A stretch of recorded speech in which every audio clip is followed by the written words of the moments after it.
The Abyss Order! Don't underestimate the enemy. Let's take them now.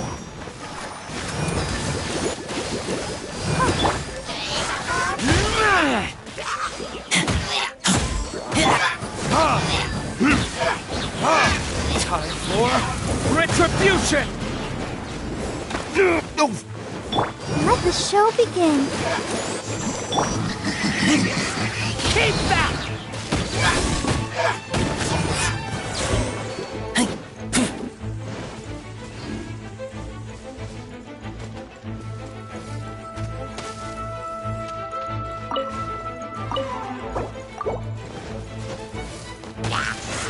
Keep back!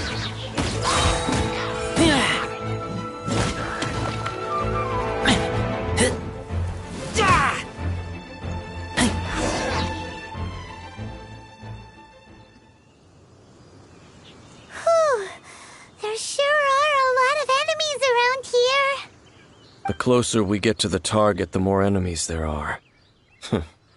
Fits the Abyss Order's style. Yeah, let's go!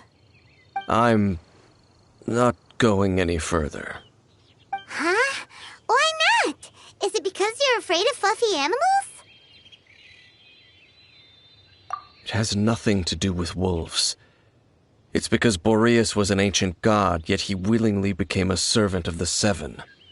I cannot possibly agree with his actions. I don't desire any interaction with him. Besides, you're the one people like. I'm less likable. I have no problem interacting with people, but interacting with gods, that's a different story.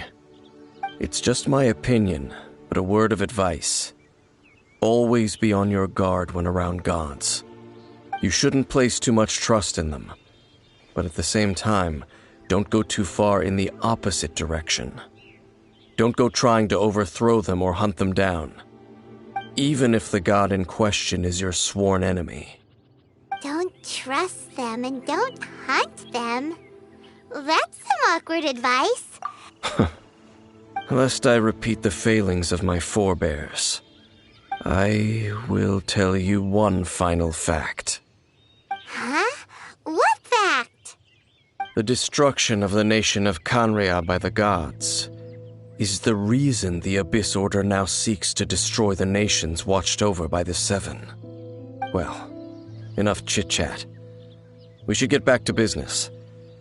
I will go take care of the remaining Abyss Order members in the area. Try and keep your visit with Boreas brief. Afterward, let's meet at the entrance to Wolvendom. Up, there he goes. What a strange man. Yeah, that's true. At the rite of dissension and Honorary Knight, Paimon, what are you two doing here? Oh, Master Jean! So glad we found you. Rosaria told us that you came here to fight the Abyss Order, so we came to help. Then your help is greatly appreciated. The Abyss Order's sudden offensive is very strange. They have surrounded Wolvendom. I just scouted out all of Wolvendom, but I did not see you. Rosaria told me that the Abyss Order is going after Boreas. But the Abyss Order and Boreas... They just like to cause trouble. Do they really need a reason? The Abyss Order already went after Dvalin. It's not too surprising that they would also go after another one of the Animal Archon's buddies. Regardless, what Honorary Knight? This god's spirit. Okay, be...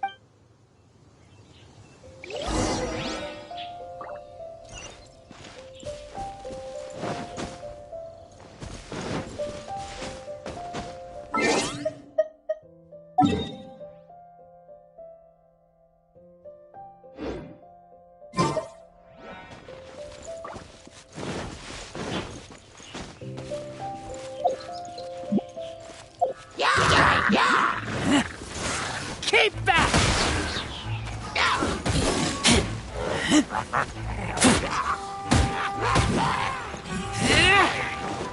Keep...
over there, it's Razor! And the Abyss Herald! You, not welcome here! So, the wolf's wretched spirit likes to raise wild pups now. You claim to be a guardian, yet your once sharp claws have clearly dulled since your days of godly glory. If you serve us, we can restore your divine powers you once held in the past. Lies. Lies. What the heck is this ceremony? He looks like he's in a lot of pain. Oh no, is this the same thing they did to corrupt Dvalin's mind? Wolves never surrender! But this can't go on. No matter how many times you resist us, your efforts are all in vain.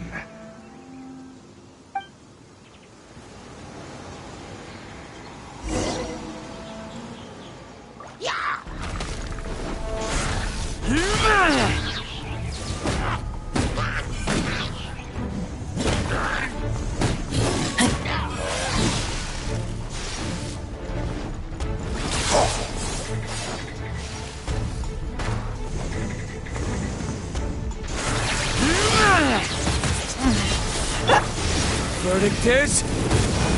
Ha! Ha!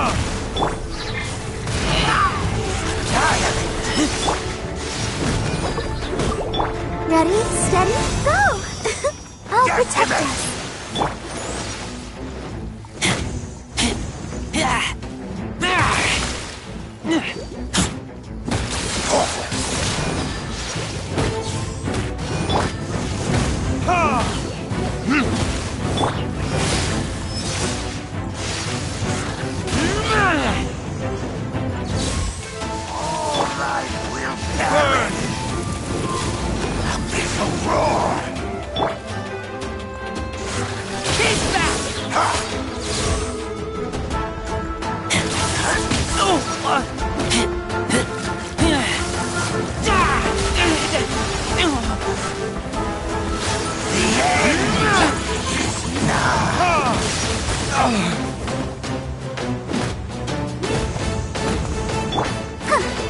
Let's dance!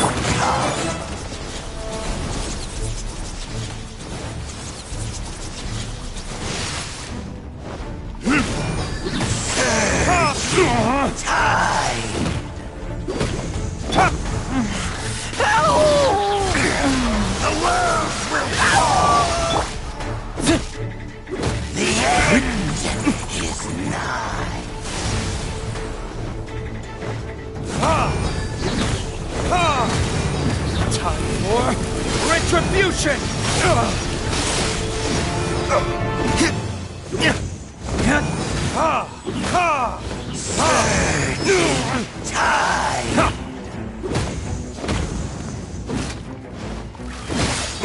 The world will fall. The end will come. Take me back.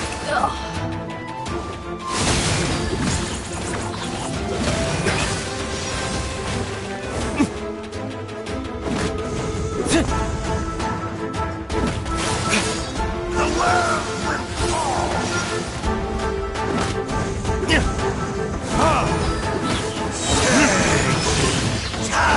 Verdict is... The end will come.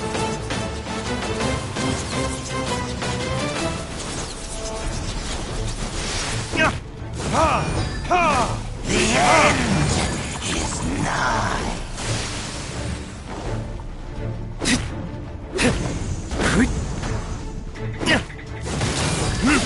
The world will fall.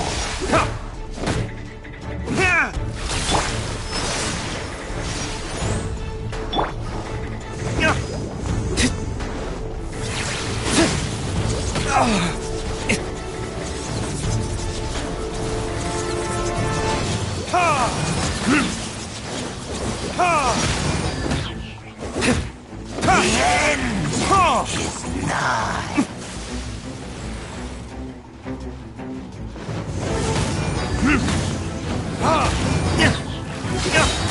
The world will fall! Retribution!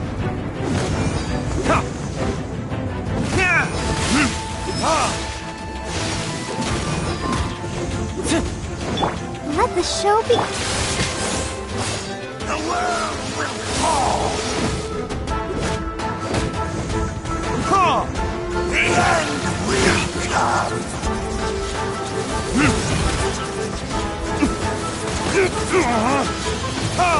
Damn you! The end!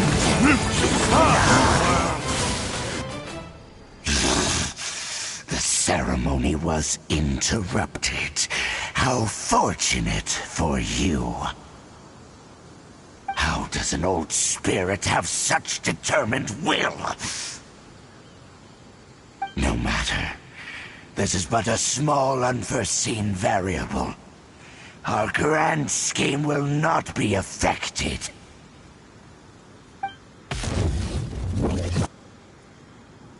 It disappeared again! Thank you. You came. Just in time. Human Lupercal. I am ashamed that you must see me in my present state. But still, the Abyss Herald underestimated my strength. Lupus Boreas never refuses trial, but I too didn't see the trap. Wait, so you mean the Abyss Order had everything prepared to corrupt Lupus Boreas' mind, then lured him out under the pretense of challenging him in a trial? Thank you. In the future, my claws must get sharper. You smelled danger and came here? No, we heard about the danger. Paimon's nose doesn't even know what danger smells like. Besides coming to help, we actually have something to ask you about, too. Excuse us, Mr. Wolf God. Do you know anything about the first field tiller?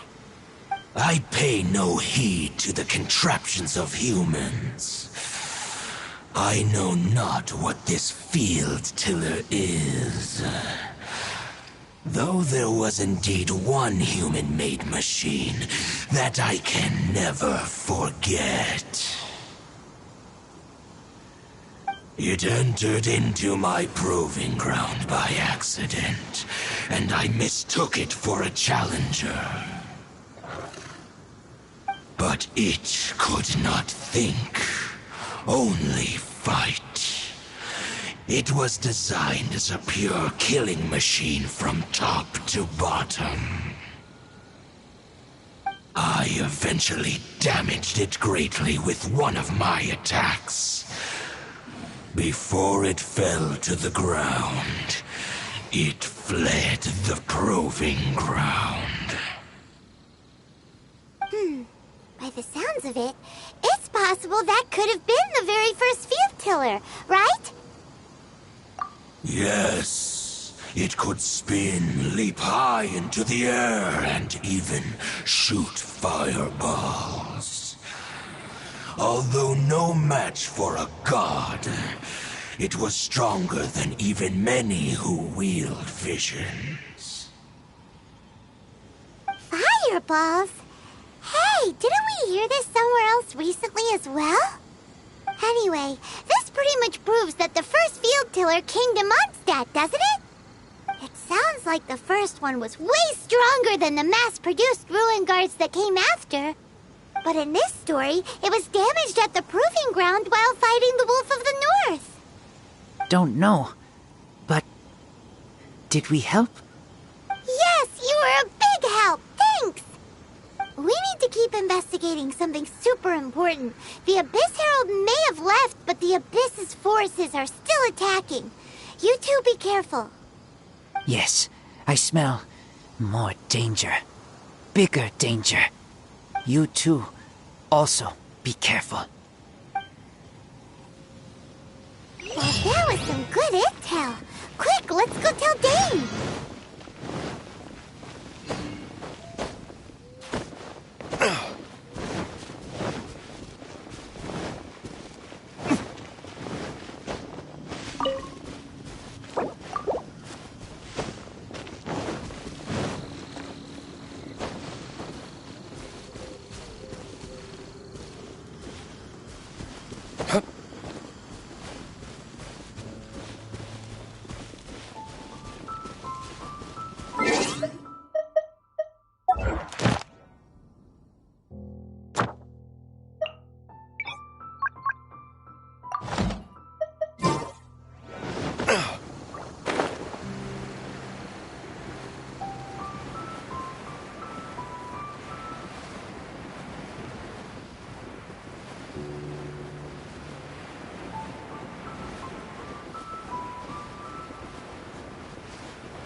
Did you see Master Jean?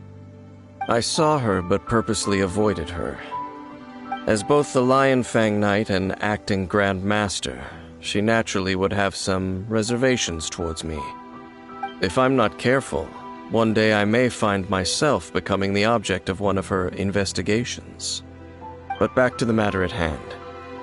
I defeated some of the Abyss forces, but wasn't able to gather any information.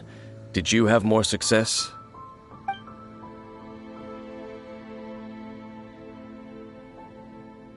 I see. Well then, we can more or less figure out where the first field tiller ended up. Huh? Really? Just from the Lupus Boreas story? That information combined with a more comprehensive analysis. For example, the old story you told me you heard in the cathedral. Exactly. The strange story told to you by that young sister, long mistaken to be a curse rained down by a deceased tyrant. Ah, Paimon gets it! So the tyrant's final fury was really just missiles fired from the field tiller after it ran from Wolvendom. After it was damaged in the fight with the Wolf of the North, it must have wandered into the ruins of Old Mondstadt and stayed there. Then, whenever anyone got close, pew, pew, boom! It would fire a ton of missiles at them, until one day it finally broke down for good, and the fireballs stopped raining from the sky. Back then, the people of Mondstadt hadn't seen many ruin guards before, so they came to interpret it as the tyrant's final fury. It looks like we need to make a trip to Storm Terror's lair and comb the entire area. What do you mean? Huh? You mean... Oh, Paimon remembers too! We saw that abandoned ruin guard sitting atop the tower when we went there before. Can't forget something like that.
This is it, right?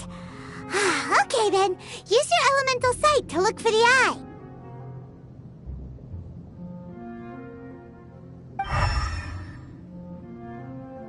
Ooh, so what did you see? Huh? Nothing? Oh, but Paimon was so excited!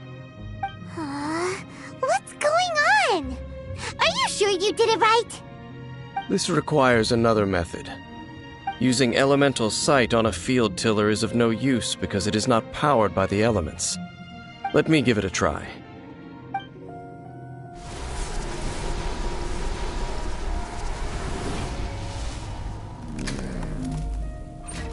And done. Wow! It's the very thing the Abyss Herald has been seeking all along. The eye of the first field tiller. All of the ruin guards today are just replicas of this machine. As the prototype, its combat capability was unrestricted. prototype? Oh, Paimon doesn't know that word. Is it another ancient term from Conria? As the Abyss Order has surmised, if this eye is placed in the hands of the defiled statue, and if the limbs of Osial, Overlord of the Vortex, are attached to the statue, there you have a mechanized god. And this newly born god will have the power to topple the divine thrones of Celestia.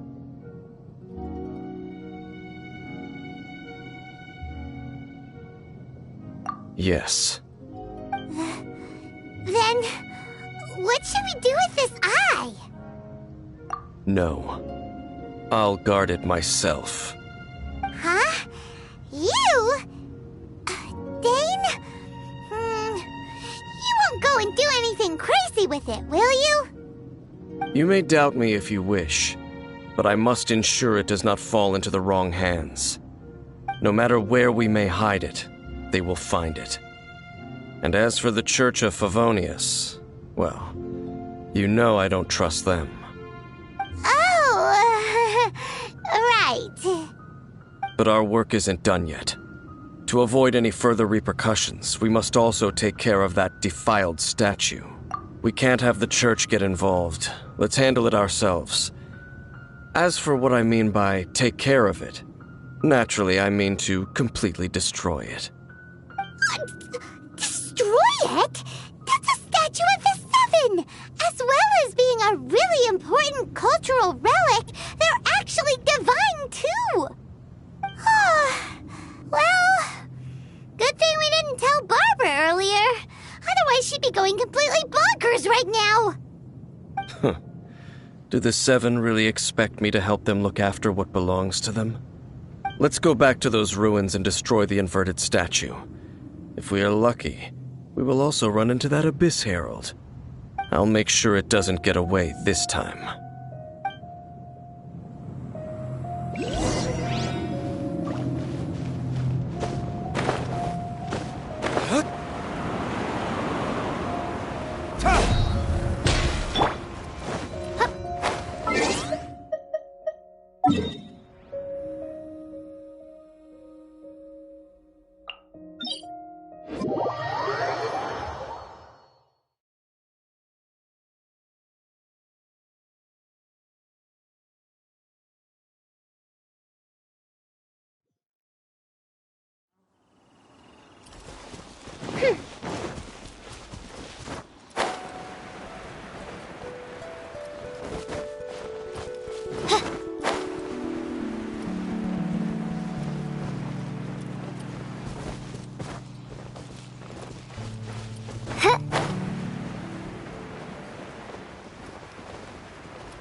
The hunt begins!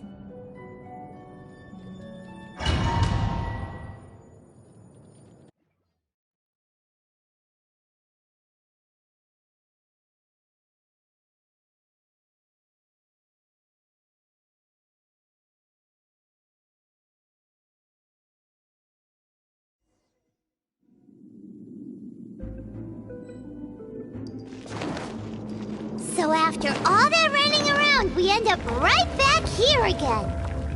Look at us. We barely escaped this place last time, and now we're strolling right back in.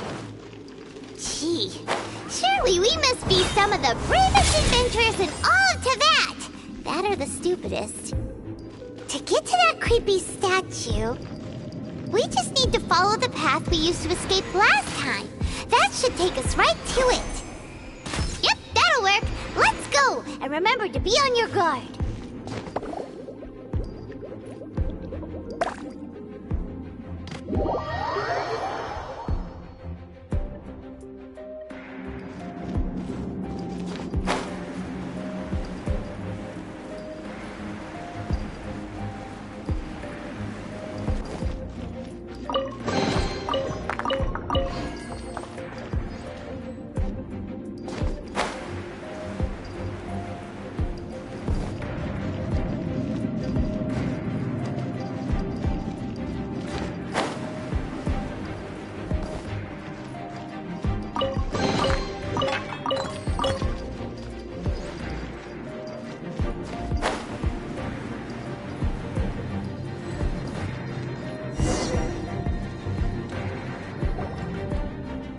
Looks like we're here. An eerie, lifeless, dark chamber. I understand the evil aura you were describing earlier. Oh, such a scary place. Be careful to not be overwhelmed by the power of the defiled statue. The Abyss Herald. It's here. You sense correctly. You are just as vexatious as ever, Dainsleif, enemy of the Abyss. I sense your soul is stained by terrible bloodshed, perhaps from your darkest nightmares, unless... Oh, and something far more dangerous. You reek of a corruption familiar to me. Then we are the same. We're both dangerous. But dangers from outside of the Abyss Order must be caught and caged. It is your words that forever reek of corruption. Time to silence you! Bow before the Abyss! Pew pew!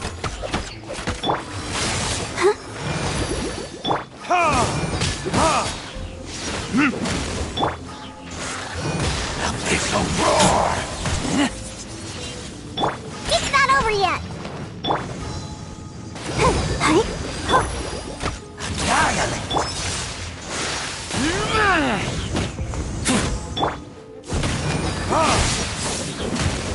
I'm a rock! Let's dance!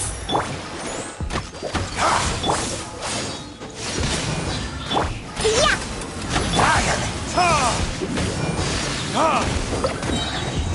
Verdict is... Abyssal roar! Annihilate!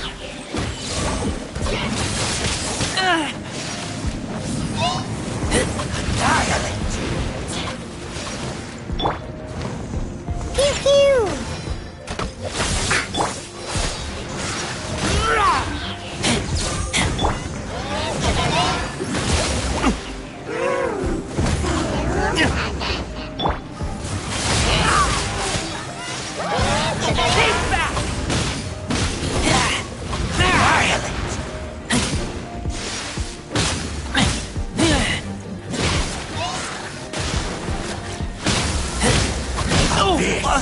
Grant me new life!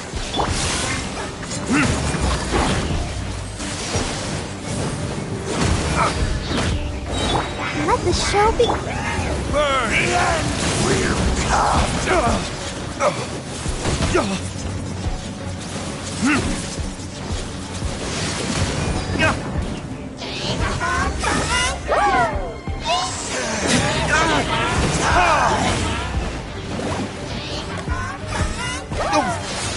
The world will fall! The end is nigh!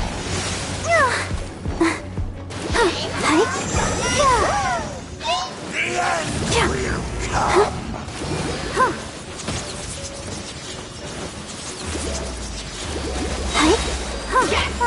La la la la.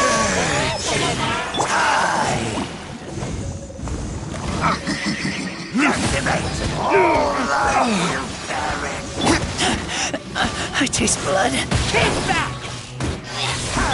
Yeah. Let's dance. Let the show begin.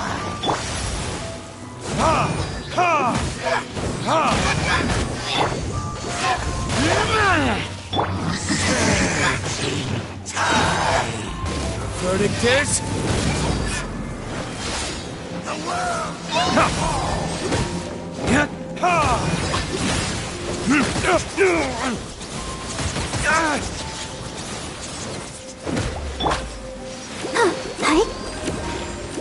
Pew pew.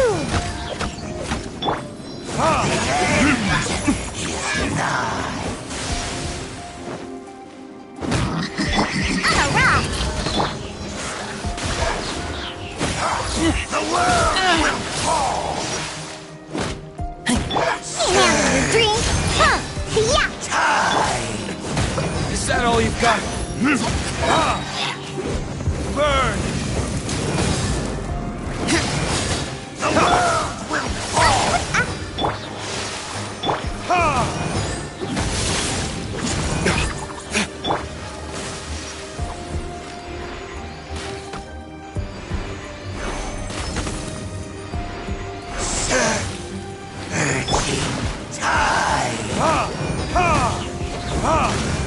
Pew pew. Yeah. Yeah.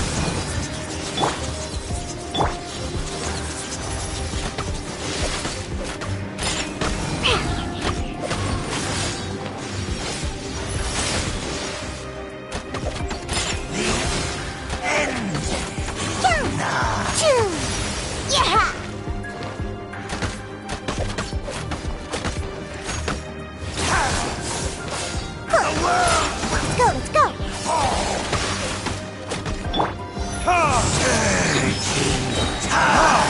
Time for retribution! Keep back! Lupica! My Lupica.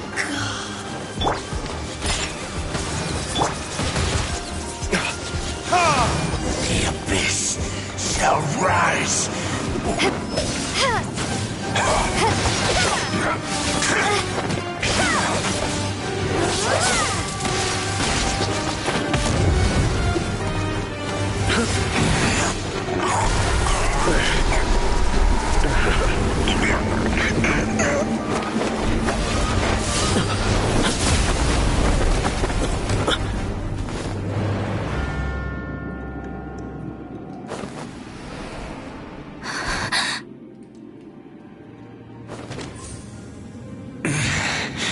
Prince. Hey. Could that be? Lumine.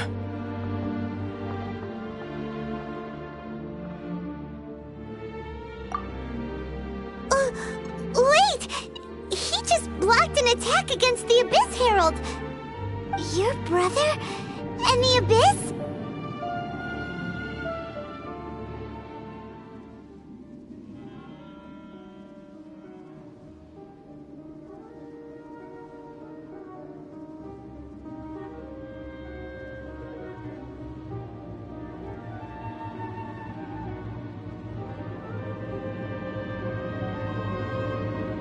Lumine. Why are you with Dane? Uh-huh. Your brother knows Dane? Ether, we meet again. What's going on here? Dane knows him too? You shouldn't team up with this man. He is my enemy. Ether. But it must be said. Don't try to stop me.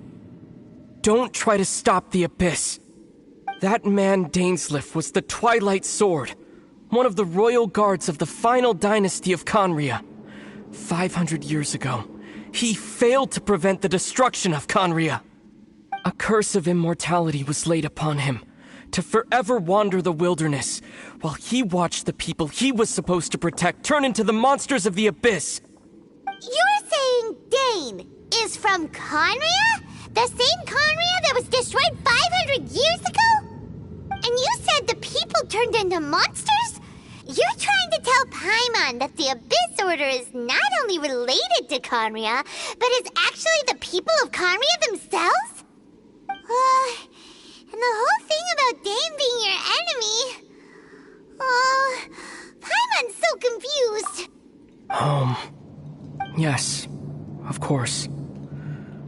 Home is wherever we are together. But I cannot go with you to the next world to find a new home. At least, not yet. Until the Abyss has engulfed the thrones, my war with destiny will see no end. Listen to me, Lumine. I have already traveled through this world once. Once you reach the end of your journey as I did, you will see for yourself the true nature of this world.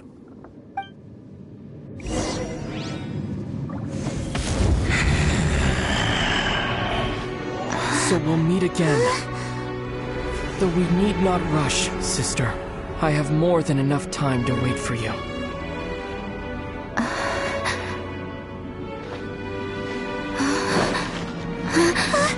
We have always had enough time.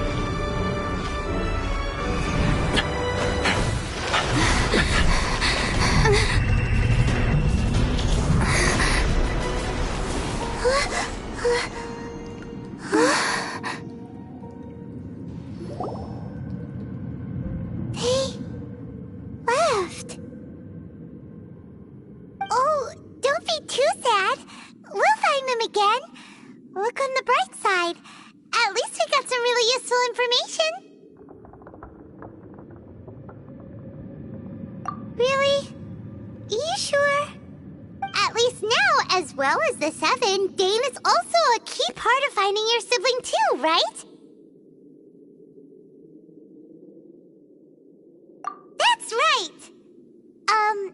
By the way, what they said just now is all pretty confusing.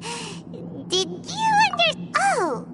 Well then, let's go over it again.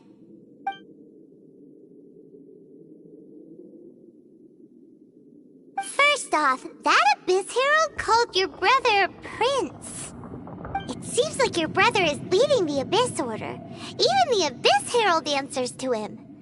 Still, we don't know for sure. Also, your brother said that he wants to engulf the thrones and go... Next thing, turns out the Abyss Order monsters, and Dane is from Conria too!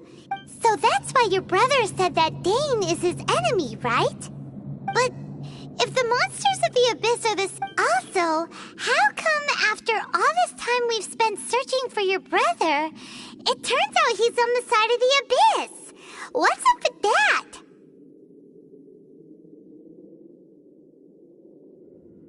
Yeah, you're right. Then we can't let ourselves get down about it now. Our journey's not over yet. Let's get a move on. Time to leave this terrible dark place and get back to the surf. If your brother wants you to reach the end of your journey, show him what you're made of. Come on, traveler. Let's go.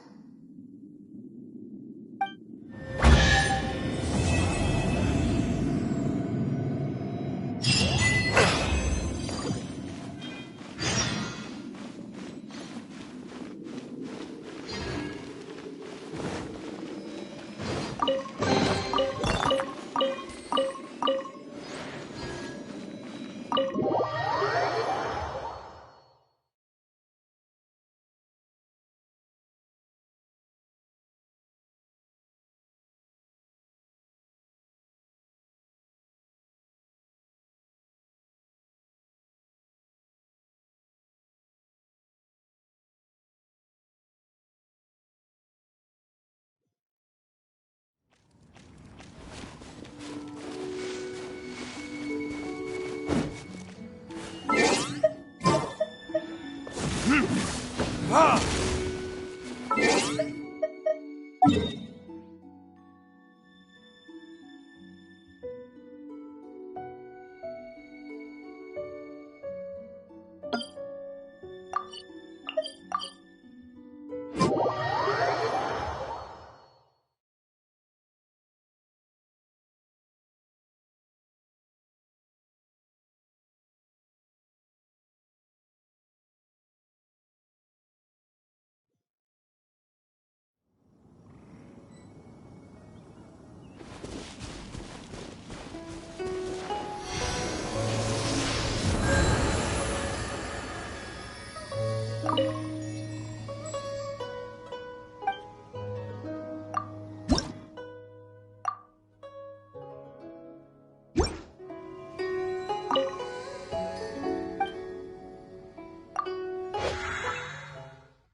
you okay?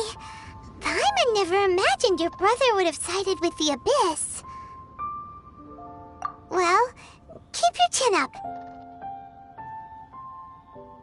Paimon believes in both of you. And when the going gets tough, the tough get going. Right? He said we needed to reach the end of our journey. Paimon bets he still has lots more to tell us.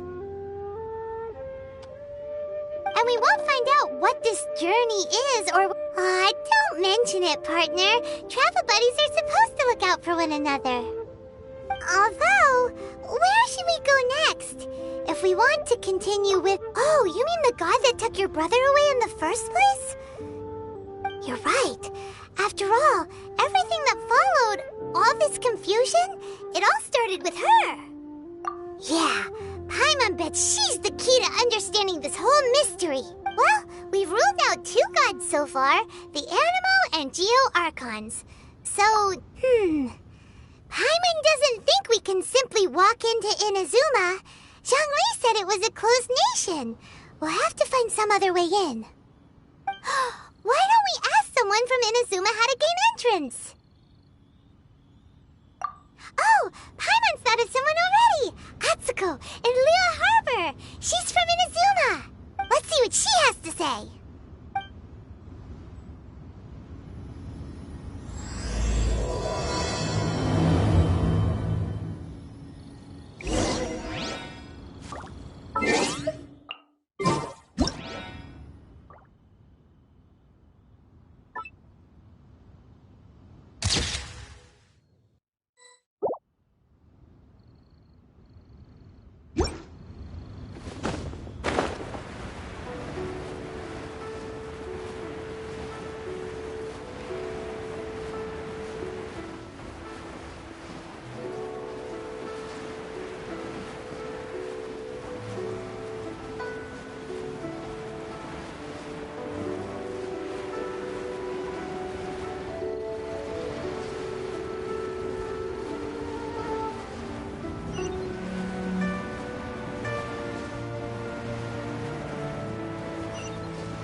I mean good fortune, right? I'm still learning to talk like a local. Is there anything I can help you with? We wanted to ask, how do we get into Inazuma? Oh, so that's why you're here. Well, there is a way. Great! We came to the right person! But the chance of success is incredibly small. Incredibly small? Then how did you get out of Inazuma in the first place? It was in leaving Inazuma that I found out just how dangerous this method truly was. All I had to rely on was a little wooden raft that I'd put together myself. There was a storm raging ahead of me, and my pursuers were close on my tail.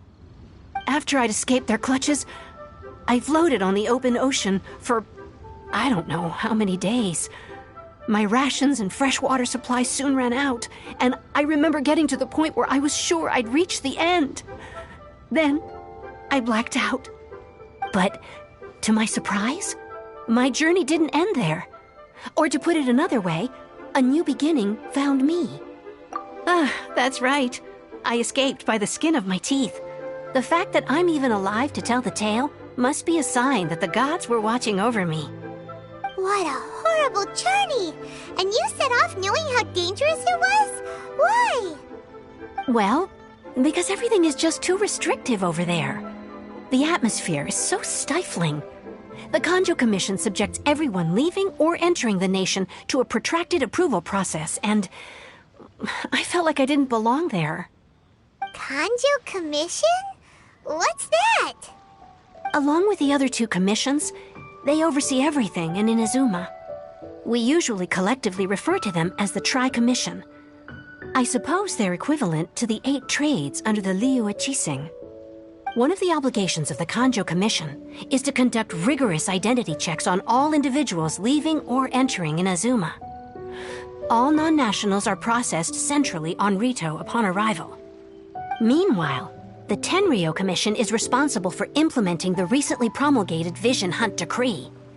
They act like the executive arm of the Raiden Shogun's rule, loyal, yet unfeeling. It doesn't feel good to speak ill of my home like this, but after spending what I mean to say is, unless you have an extremely compelling reason to go, you should know that the sea around Inazuma is engulfed in a perpetual, and even if you did manage to find a way, you'd still have to produce the necessary documentation at the Rito Center for processing Outlanders. Seems like they really don't want anyone setting foot in Inazuma, huh? They only set that up as a port to guarantee a supply of goods and information to the island. Most Outlanders would be unable to acquire the documentation needed. But if you really are set on going, there is one thing you could try. The raft idea sounds a little on the dangerous side. Plus, Paimon would definitely get seasick. That's not what I meant. You could ask someone from the Crux Fleet if they have some way of getting you to Inazuma. They're well known in Liyue.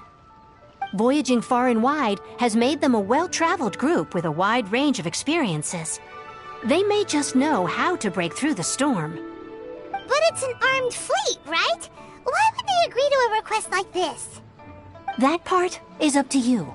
If you're able to persuade their captain, Beidou, then the hardest part will be out of the way. The Alcor is the flagship of the Crux Fleet. I heard that it's currently anchored by Guyunstone Forest on a supply run. This might be your best chance. Then there's no time to lose. Let's go find Captain Beidou.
This will be interesting.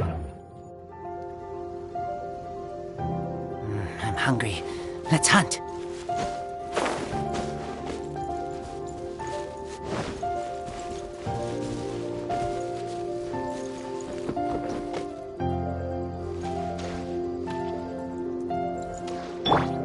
Cool it!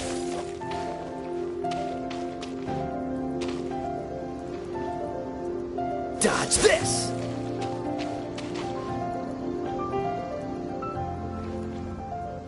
Freeze!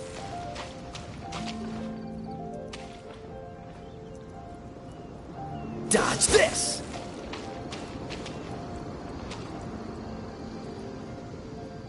Freeze!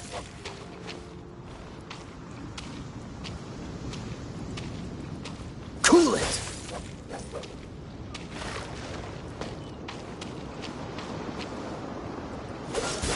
What's the hurry?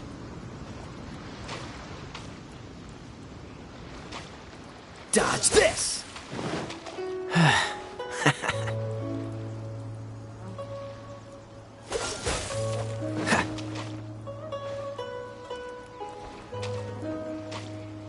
Cool it!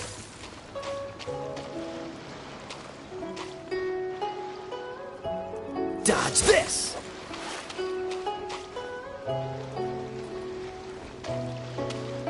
Freeze!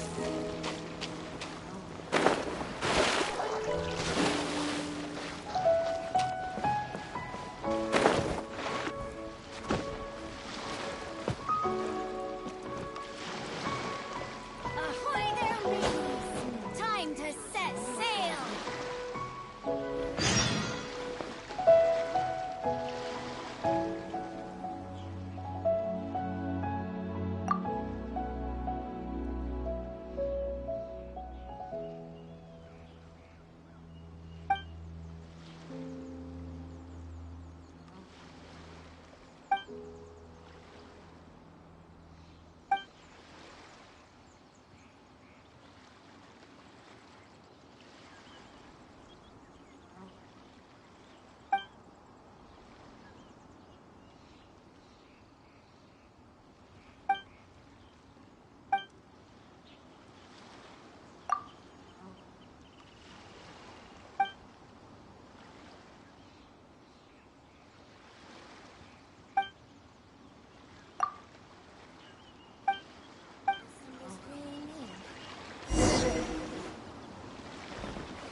Who have we got here? Wait, I know you. You're that traveler, aren't you? The one who fought against the Fatui and Osile, right? Ningguang told me about you. A traveler of great insight and remarkable skill has saved Liyue, she said. She's a hard one to please, so praise from her is high praise indeed.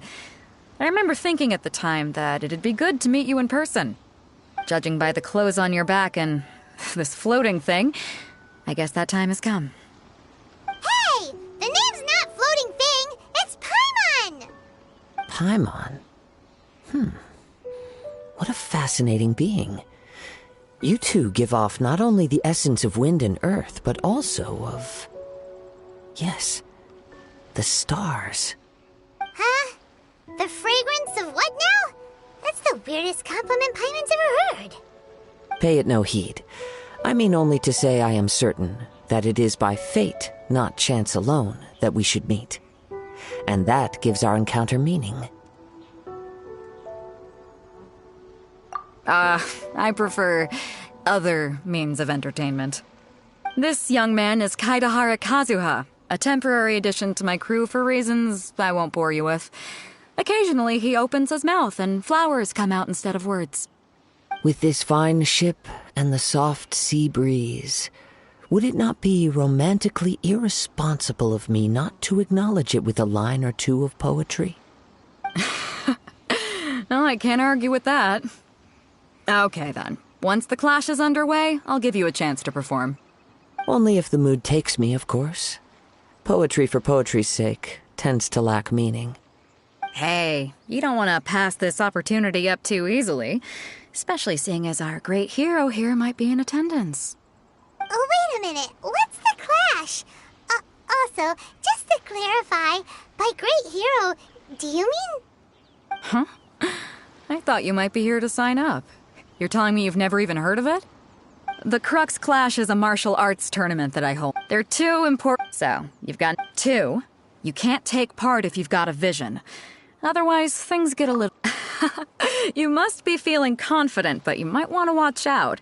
And with Liu as savior taking part... But we didn't come here to take part in a martial arts tournament. Well, before you dismiss the idea completely, you might be interested to hear that the prize this time round is particularly sought after.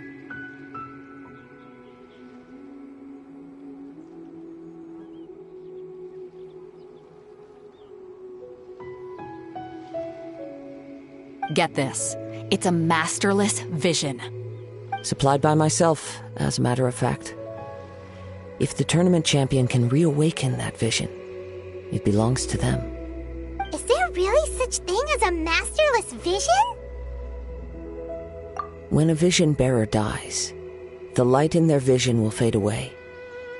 But the shell that housed that light remains. As for whether this shell has any practical application, well, this remains to be seen. But my intuition tells me that while it remains in the world, it may just be possible for someone else to inherit it.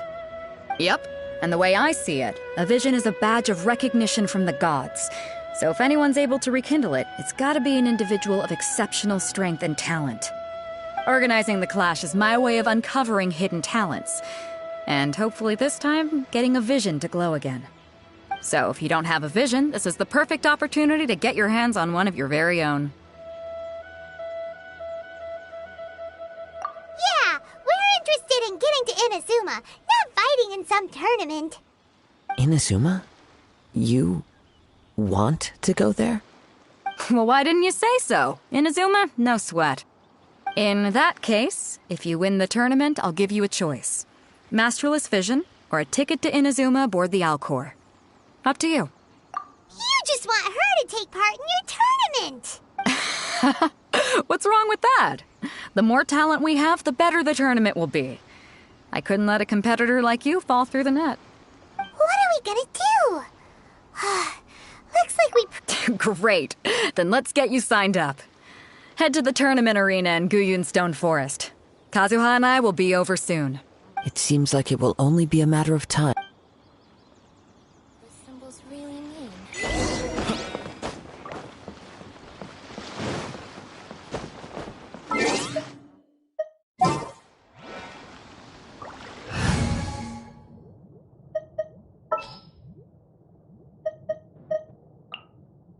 All right.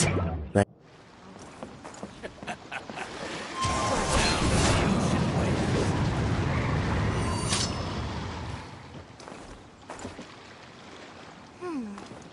in the world do those symbols really mean?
Follow the wind.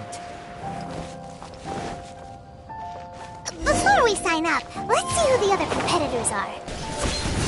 Beidou said that they had to be renowned fighters.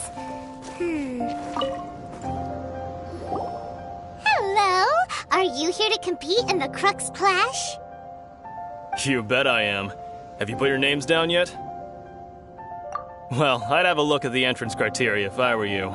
Then allow just anyone to take part. The Clash is a comprehensive test of fighting ability. Anyone who turns up for show over skill is gonna get their butt handed to them. Nobody wants to see that, right?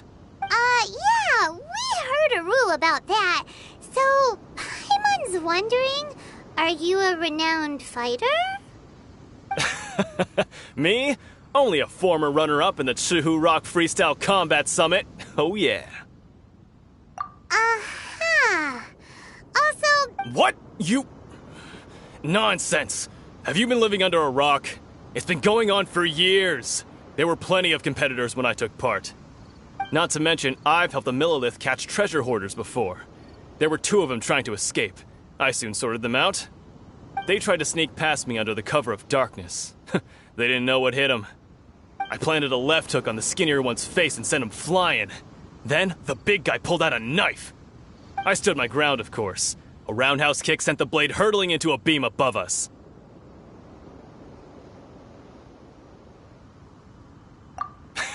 I told you.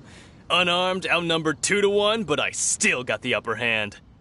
I'm not saying I came out completely unscathed, of course, but the fact remains that I did manage to subdue the both of them, and hand them over to the Millilith.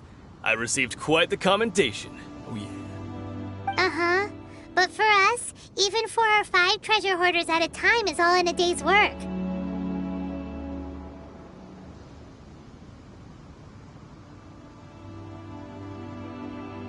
Alright, we're gonna keep looking around. I'll see you in the arena, but I don't plan on losing to a pair of children anytime soon.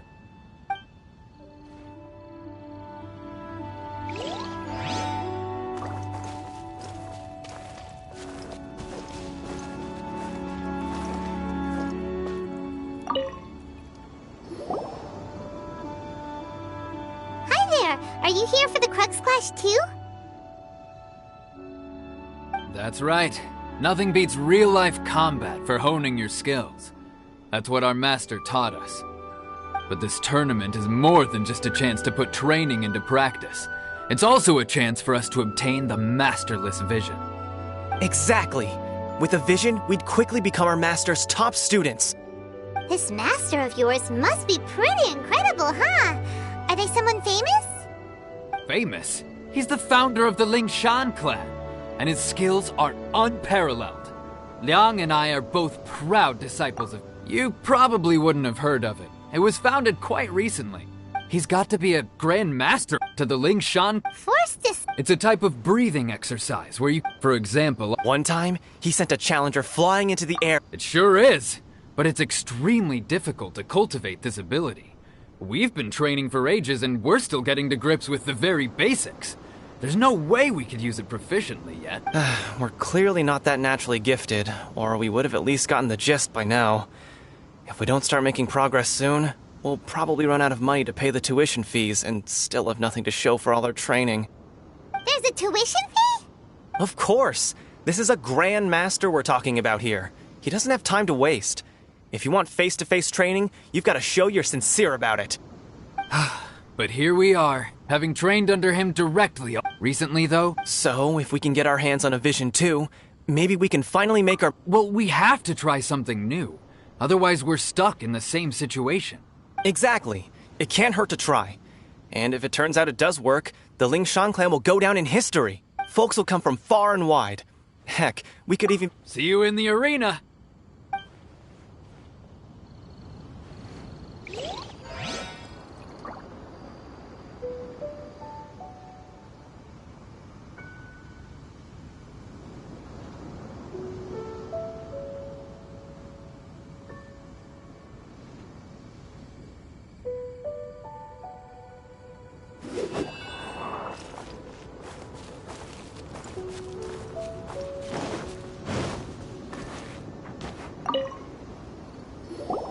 Hey, youngster. Are you here for the Crux Clash, too? If so, seems I found myself another new adversary. So you're also here for the tournament? You better believe it. I wouldn't be here if I didn't think I could walk away as a champion. For me, Obtaining a vision is the final and most important piece in the puzzle that is my life. No. It's not about what I want to do. I know how that sounds, but let me explain. I've passed every exam I've ever in most people's a vision. You have so much self-confidence. That's not important. I've also brought along a bit of an entourage. Of course, I also put in a few good days' practice. Ha! You don't mince your words, Now then, if you don't mind, I need to finish my pre-competition routine. It's not too long now before you'll get to see me in action. So, to recap, we're up against an inflated ego, some gullible guys paying way too much for their kung fu classes, and another guy who's just really average. Seems like you've got a pretty good chance of winning this thing. Chinksa Village arm wrestling champion, huh? Next, please. What's your name? Wait, aren't you? Oh, did I hear that right? Is it really them? Huh? Aren't they a vision bearer, though? Why are they trying to enter the clash?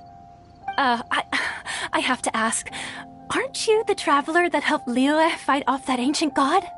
It's really her! The one that spoke with Lady Kuching at the rite of parting. Oh, I wonder if I can get her autograph later. I trust you are aware that only those without visions can enter the tournament? Really? But from what I've heard, the things you're capable of in combat are nothing short of extraordinary. You walk into the most dangerous situations imaginable, face off against all sorts of monsters, even the Fatui, and always come out on top. Yep, she still doesn't have a vision, though. See for yourself. My apologies.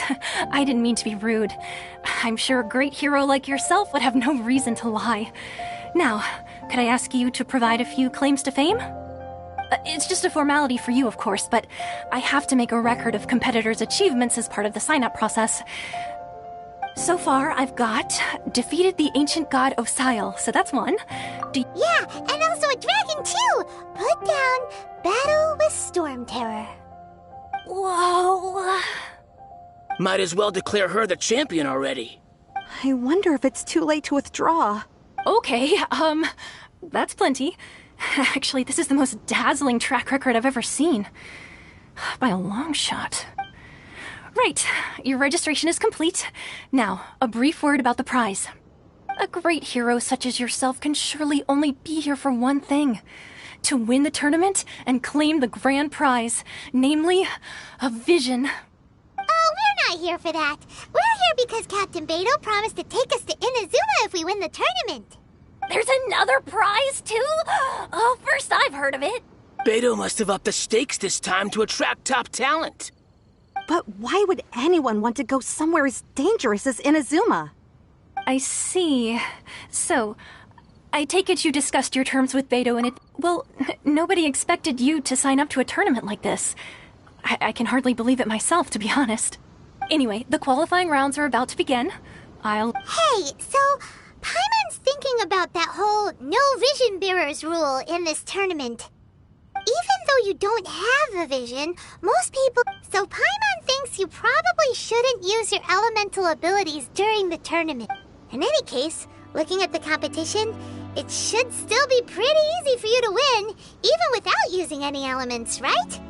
Alright, it's showtime! You got this! You seem like you're raring to go. Are you ready to compete? Good. Then please follow me into the arena.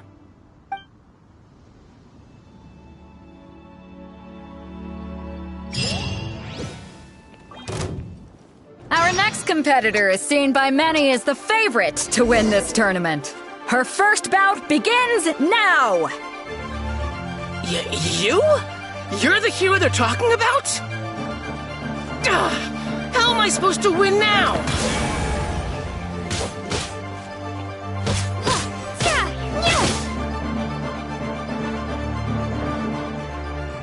What a strange guy. Why was he so confident to begin with? Well, now that we've won, let's go and see Beidou. She'll probably have something to say to us.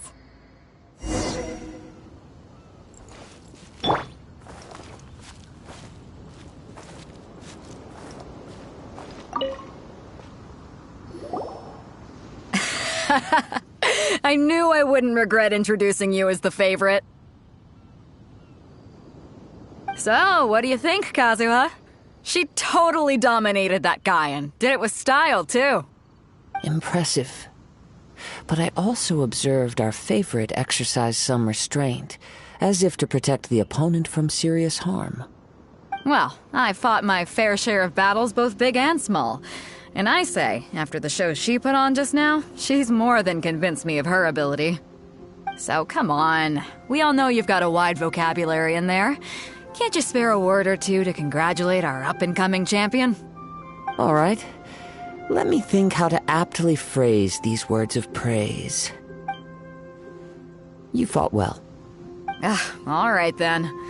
I was thinking your inner poet might want to join in the fun, but I guess I shouldn't put you on the spot like that. You know, a lot of competitors came to me saying how surprised they were that Liyue's hero was entering the tournament.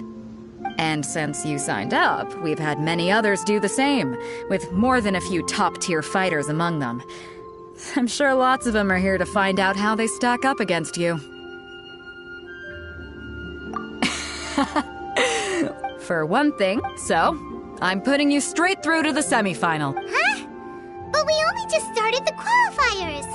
Seems like a crazy system if we just skip straight to the semifinal. This is how Captain Beto works. You won't persuade her otherwise. Besides, at your level, you would have made it to the semifinals anyway. To be fair, Paimon was thinking that too. Alright, I'm gonna watch some more of the tournament. If there's any potential contenders for you out there, I want to know who they are and what they're about. We're finally here, folks. The real show is about to begin. The captain seems to have high hopes for Your opponent has fought many rounds to get to the semifinals. You may well be stronger than him, but this should not give you cause to lower your guard. Very well. Show me that you are ready to push through the storm that lies ahead. All right, that's enough chit-chat for now. The audience is waiting. Go find the crew member that signed you up. She'll...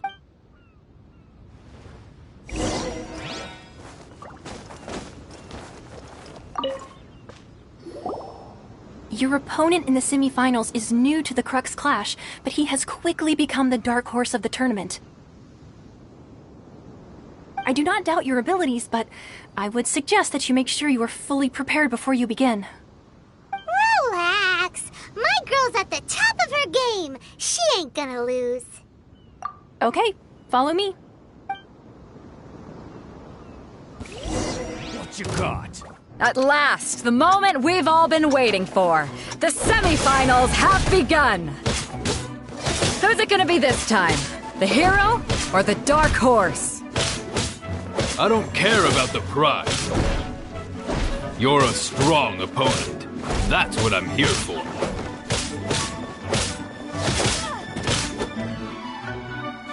You're really good. I'm sweating all over. It's a good feeling. Congratulations. I was beaten by the best. I need to train harder. Right! For a moment there, Paimon was a little worried. If you had a vision, you'd definitely be one of the strongest around. I wanted a vision once, when I was a kid. People said that if you're strong enough, you'll have your chance to get one. But mine never came. I lost interest eventually. I've fought and won. Huh? You mean you didn't sign up to try and get your hands on that masterless vision? No, I didn't. I only wanted to pit myself against other fighters and see who was the strongest. Only in defeat can you understand your weaknesses and learn from them.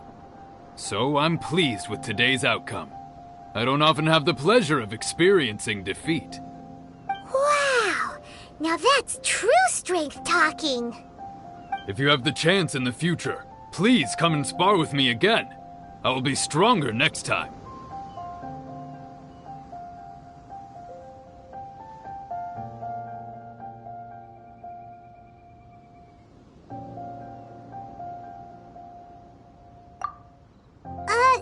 By promoted into the finals? Is it gonna be someone even tougher than you? Whether they'll be as tough as me, so don't... There he goes. Maybe we should ask around, see what we can find out about our opponent in the final round. Ah, it's you!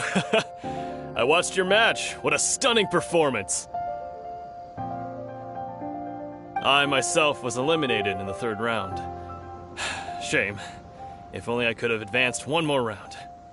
Maybe next time, huh? By the way, do you happen to know who else advanced to the final round? Why, yes. He's the same one who defeated me. He is a formidable opponent, quick on his feet and swift to take advantage of his opponent's missteps. I faltered for but a brief moment, but before I knew it, he had me on the floor. Given my stature, I have no fear of squaring off with physically strong opponents. But faced with a nimble, agile opponent such as him, I found myself completely out of my league. Still, I'm sure he'll be no match for you. Hey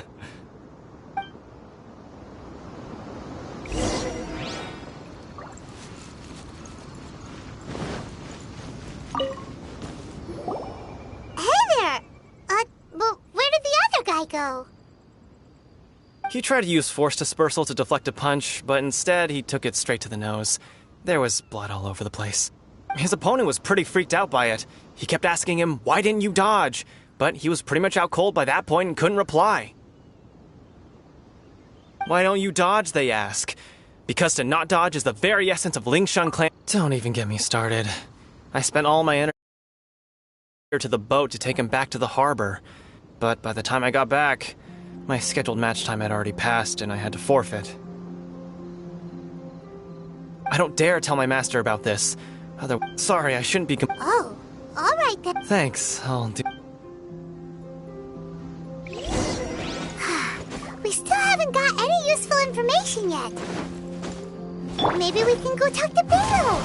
Surely she's gotta know something.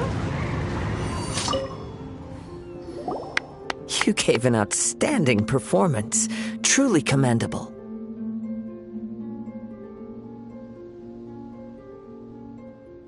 I could sense that you're not familiar with bouts of this kind, and it could have cost you the match. But you were quick to adapt, and managed to claim victory over your opponent. That is a most invaluable skill. In fact, I discerned this not from what I saw, but what I heard. The ground beneath your feet, and the pattern of your breathing. But it is nothing remarkable, for I discerned nothing more than Captain Beidou did. He's right. But in my case, I was purely relying on previous experience. I guess not using your elemental powers must be quite new for you, huh? We wanted to ask about who our opponent will be in the final round. Do you think they'll be stronger than the one we faced in the semifinals? Not exactly. Contenders that reach the finals aren't necessarily stronger. They tend to have something unique about their style. As for the guy you'll be facing, his skill lies in his speed, and he has superior form. It's also obvious that he's seen his fair share of battles. What's the matter? Worried that you've bitten off more than you can chew this time? If that is the case, then I have a proposal for you. Let's go somewhere a little quieter, shall we? I haven't properly introduced myself yet. Yeah, we could tell that from your getup. But at the same time, when you talk, you don't really sound like someone who's used to waving a sword around. It is true that I am versed both in literary and... I do not mean to flaunt, given your talents. Hang on. Don't you think you're bending the rules a bit there? Gathering intelligence is an essential part of any duel. Besides, our favorite here has fought many battles on their journey from Mondstadt. Such impressive feats require... You betcha! Wait a second. We never told you that we've been to Mondstadt. Does one not leave a trail when traveling through the wild? In return, nature also leaves its traces upon you. However, there is only so much that can be discerned from these traces. I sense that many things about you elude me still. These are the things I am curious to know about. Come with me. Some post-match entertainment is in order.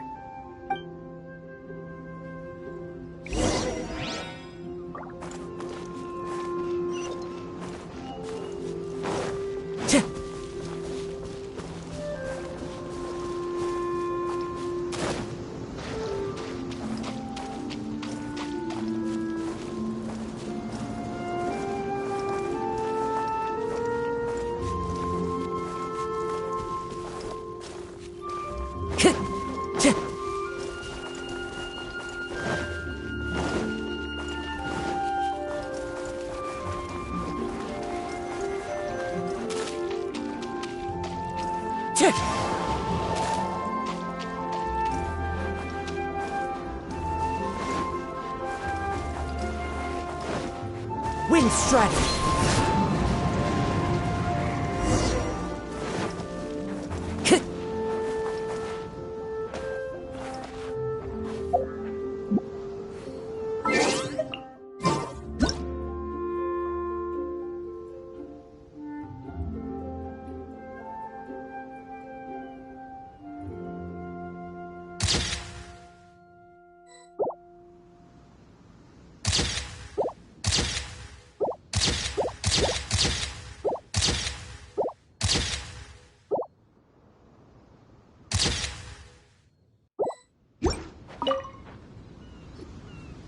Now that we're alone, let me cut to the heart of the matter.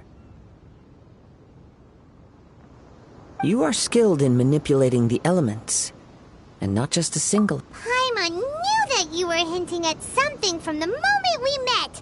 You've known all along. That's right. If the other contenders were to catch wind of your elemental abilities, let's just say it would cause some unwanted misunderstandings.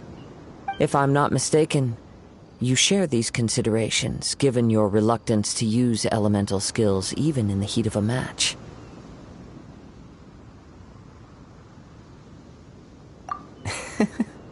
When I talk about that which I see or hear in you, this is not poetic symbolism at play. I mean these things in the truest sense possible. Since a young age, I have been attuned to the tidings of nature. I hear the breath of the wind and the whispers of the leaves. It is things of this nature that I also hear from within you. Nothing more. As crazy as all that sounds, somehow Paimon still believes you. My humble abilities are negligible compared to your incredible feats. To think a human could wield the elements without a vision. And not to mention your incredibly complex scent. Like that of some mysterious being. Hey, stop evaluating us based on our smell! It's weird! Could you perchance enlighten me as to how you managed to obtain your combined elemental abilities?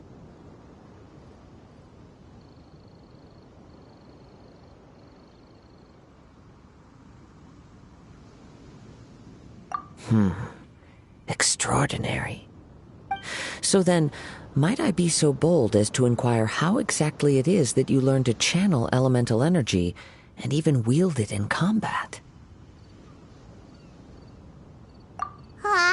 It's nothing really. Paimon just told her whatever came to mind. It's been a long journey, and many things have happened along the way. Somehow, she just naturally learned to use the elements through it all. Honestly, even Paimon doesn't understand how it all works. Perhaps such unfathomable things are the essence of the gods and the visions they grant.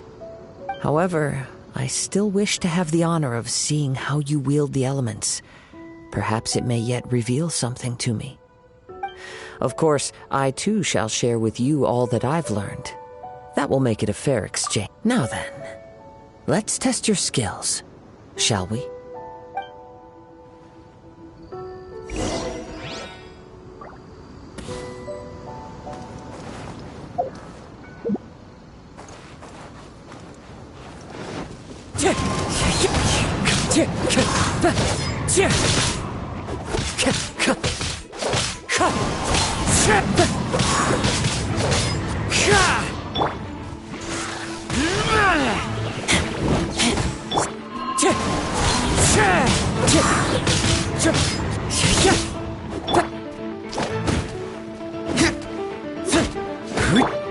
Wind strike! It's fine. Fallen leaves, adorn my night! Verdict is...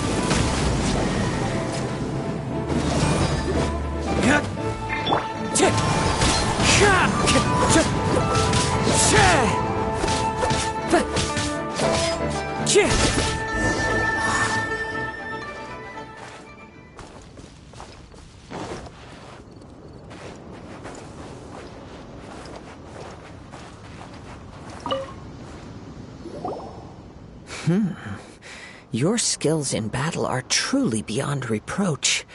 Even with your opponent's speed, he shouldn't be able to overwhelm you. Your opponent is skilled at controlling his breathing and maintaining balance, which enables him to execute moves that many would find impossible. He relies entirely on the element of surprise to defeat his opponents. In other words, as long as you remain mindful of his ability to detect weak points, please save your thanks. If anything, I should be thanking you for the opportunity to witness your command of the elements that defies all known principles. The world is a truly mysterious place, it seems, and one will always encounter that which is still unknown. You seem kind of obsessed with visions, but don't you already have your own? Why are you so intent on exploring the connection between visions and the elements? I desire to know what meaning visions have to the gods, and what influences the gods' decision to grant humans these visions. My apologies. You must be completely in the dark regarding such matters. For allowing me the honor of witnessing your mystical ways, I am willing to answer any questions you may have regarding Inazuma. So that's what you're curious about? Then allow me to tell you more.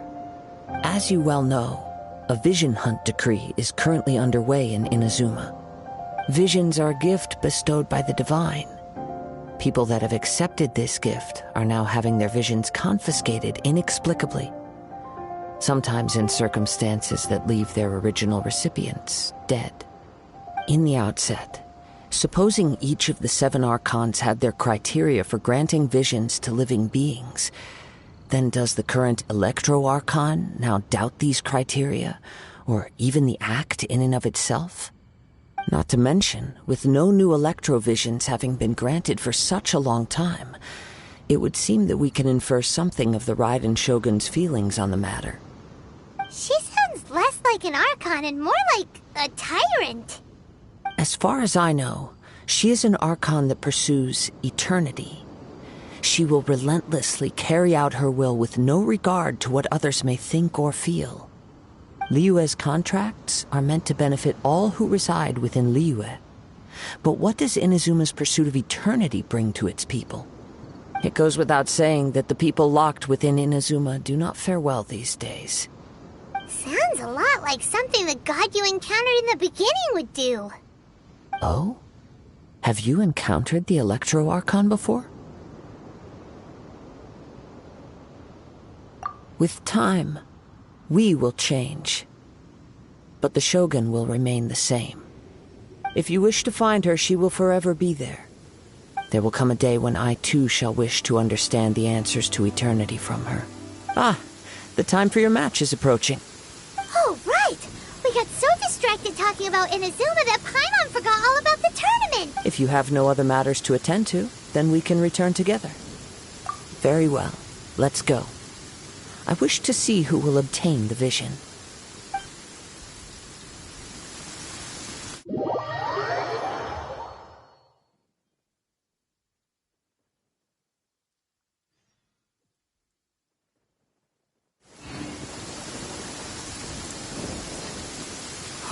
Why isn't he here yet? Never mind. We can start by making your entrance first. Everyone, listen up! Your attention, please! We've reached the climax of the Crux Clash! This is the final match! We've seen many exciting battles today, and now, at long last, the 2 finalists have emerged.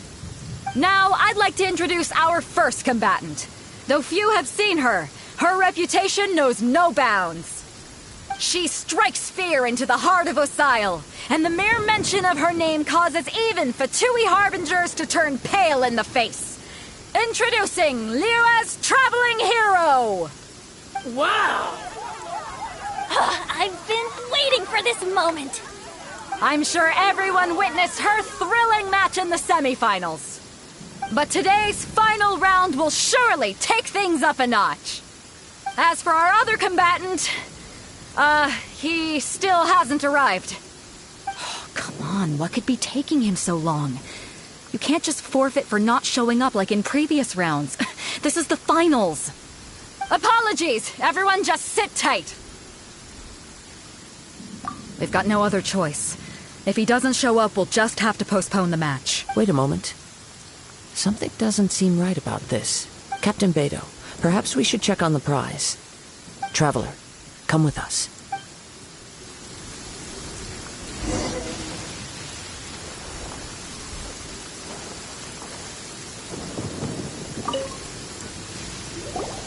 Let me see. It's gone all right. The vision is missing. Huh? Did somebody steal it? Who would dare do such a thing in broad daylight? We don't know when it was taken exactly. I never thought that someone here would have the guts to cross Captain Beto. No need to worry. Even the craftiest sleight of hand does not escape nature's watchful gaze. The culprit has only acted recently. They will not have gotten far. The vision was the prize that I had offered, and it was my responsibility to look after it. I will be certain to get it back. Well, if you insist. I'll leave the matter to you then. I'll stay here and try to offer some explanation to all the spectators that came to see the match. If you would, please come with me.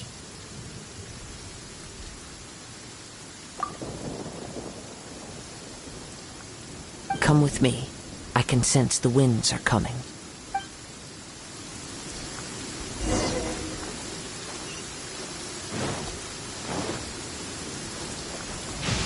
Huh? A wind current? The winds have come at an opportune moment. Let's seize this chance. Ride the winds upward. From there we can continue our search for clues.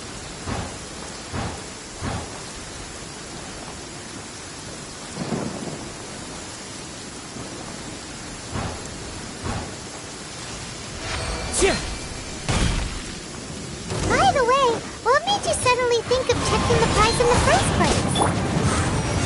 I heard it the moment it was stolen. Well, then why didn't you stop him? You'll see, shortly.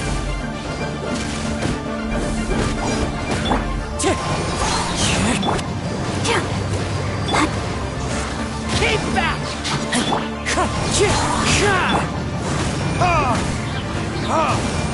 Clouds high. The birds call.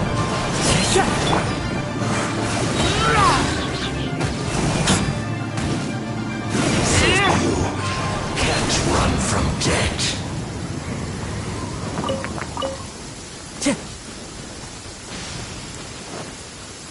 The winds are guiding us forward. The culprit is on the opposite shore now. You can hear that too? What does it sound like? Hubris. This way. Follow me. There may be an ambush waiting for us up ahead, but I trust that you are well prepared for such a scenario.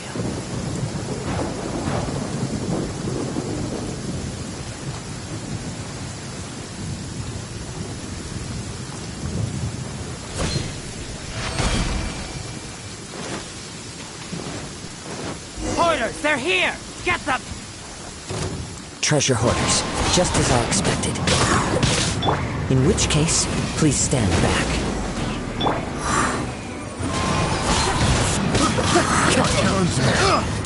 Becomes Wind strike!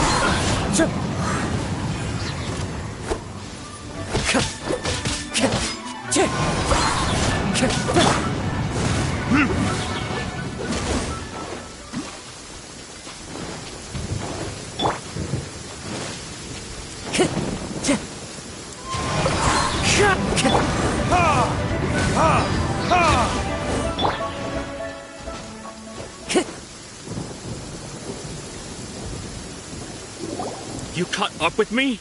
How is that possible? I had even prepared a boat to ensure a quick getaway, and still you caught up to me. No boat could ever match the speed of the wind.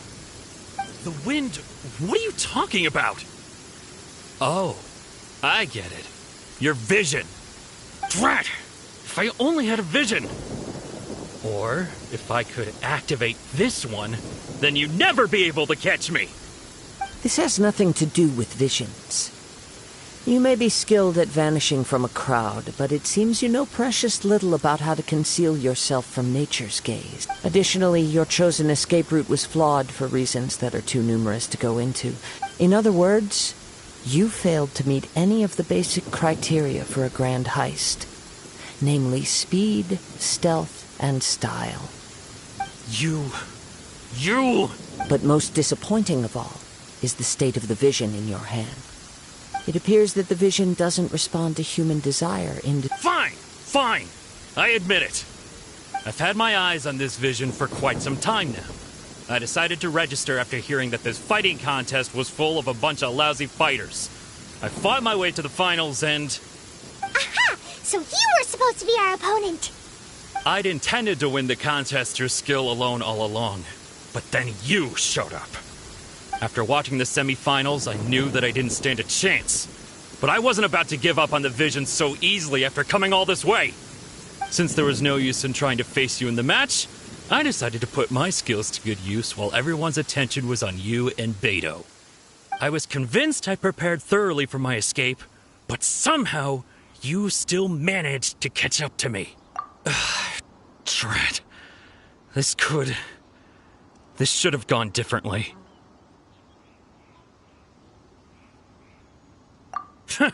I know an empty threat when I hear one. Fine. But you'd better mean it. It didn't activate once I took it anyway. It's nothing but a useless shell to me. You know, according to the laws of the sea, the penalty for stealing is breaking the culprit's arms. Huh? You're not serious, are you? Not to mention that the item you stole was a prize. You didn't show up for the final match, and you damaged the reputation of the captain of the Crux fleet. It seems that it would be only fair to brand the word thief on your forehead with a Whoa! We don't need to go that far, do we? I never would have guessed you could be so cruel. If this is where talking gets me, then forget it. I'll risk a fight.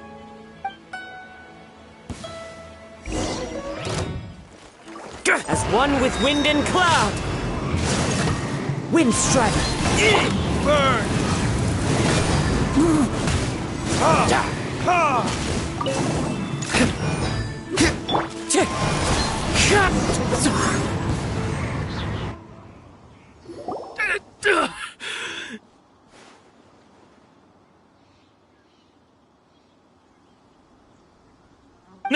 No!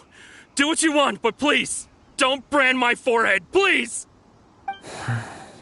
He has persevered to the bitter end, and now death looms near. Yet still the gods do not bestow their favor upon him. Put down the vision and leave. I've changed my mind.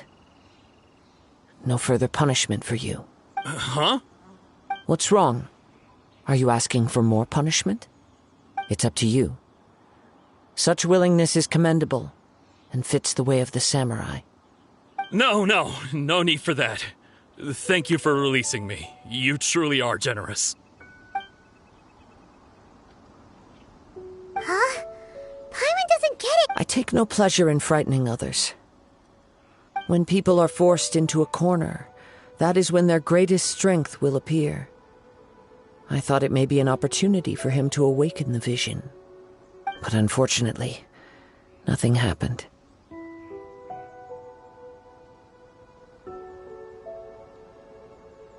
Yes. I wanted to know whether it were possible for an extinguished vision to be reawakened. From the moment he stole the vision, I decided to use him for this experiment. I've tried many other methods in the past, though few tales tell of a masterless vision reawakening. After seeing you command multiple elements, I figured that nothing is impossible. Come, why don't you give it a try? Let's see if you can give me the answer I'm hoping for. The vision didn't seem to respond at all. I see. So you are also unable to rekindle the vision. No matter. This was expected. I suppose this vision is still mine to take for now.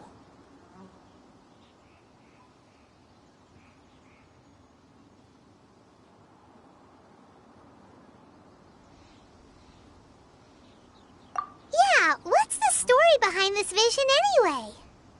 The story begins with an old friend. He was once a good friend of mine. One day he asked me about a sword art of which he had heard, the Musono Hitotachi. I told him it can only be witnessed when divine punishment is administered. It is the pinnacle of the Raiden Shogun's skill, a symbol of ultimate power. But he replied, there must be one who can withstand it. There will always be those who dare to brave the lightning's glow. Then, the Vision Hunt decree arrived. People's aspirations were stripped away as the Raiden Shogun began to construct her ideal of eternity. While I was fleeing from place to place, I heard that my friend had challenged the Vision Hunters to a duel before the throne. A solemn yet brutal challenge. The defeated face divine punishment, while the victors gain a second chance. Perhaps he thought he of all people should make a stand. Coming face to face with the Musono Hitotachi was all that he truly desired, after all. When I arrived at Tenshukaku, the duel was over. I heard his sentence of divine punishment, his severed blade hitting the ground. Perhaps that was the glory he had yearned to witness. In his last moments, what expression was on his face? Before I knew it, I had stepped forward and snatched the dying vision and was running from the scene. All I knew was that I mustn't let his hope, which burned so brightly, become buried among the ice-cold statue of a god. Perhaps one day I may come to find that all I have done is meaningless. But as a wandering samurai, I find meaning in traveling and the sprawling beauty of nature that lies along the way, while still retaining the warrior way in my heart. Kazuha! It's just another way of saying I do as I please. All right then, it's time we returned. Allow me to gather the wind for us once more.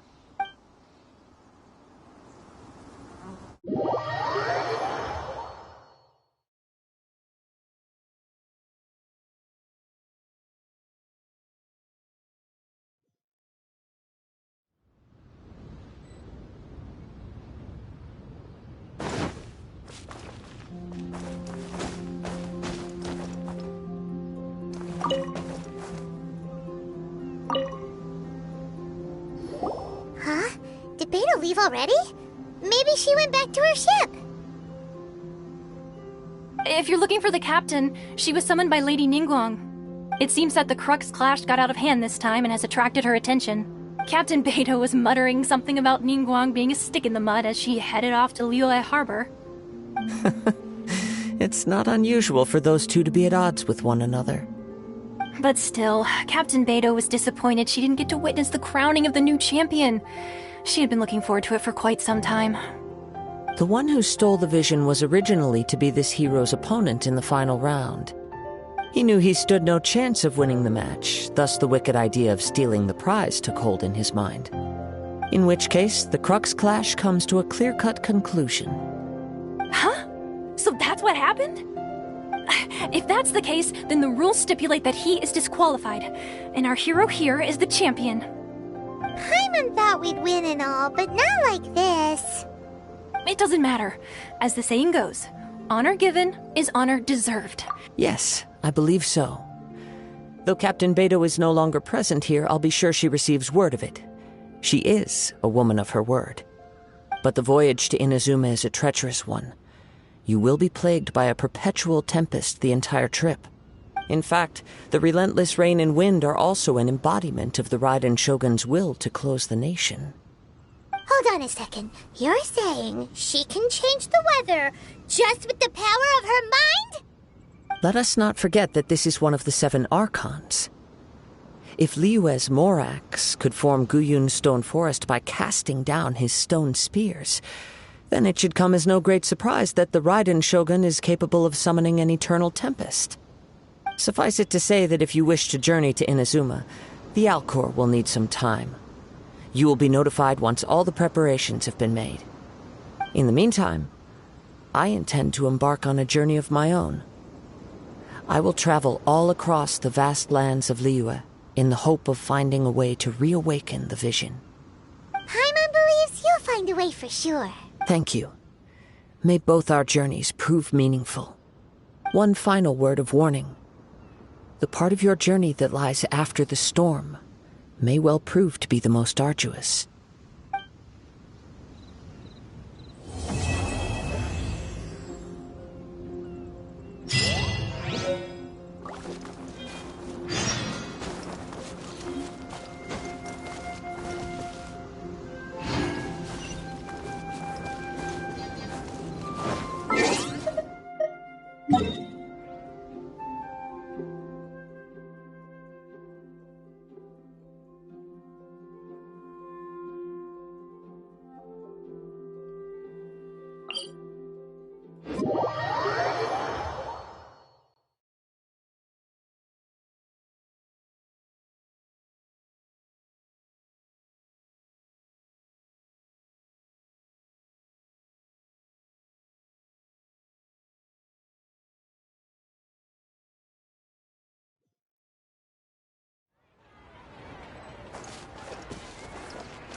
Time to go.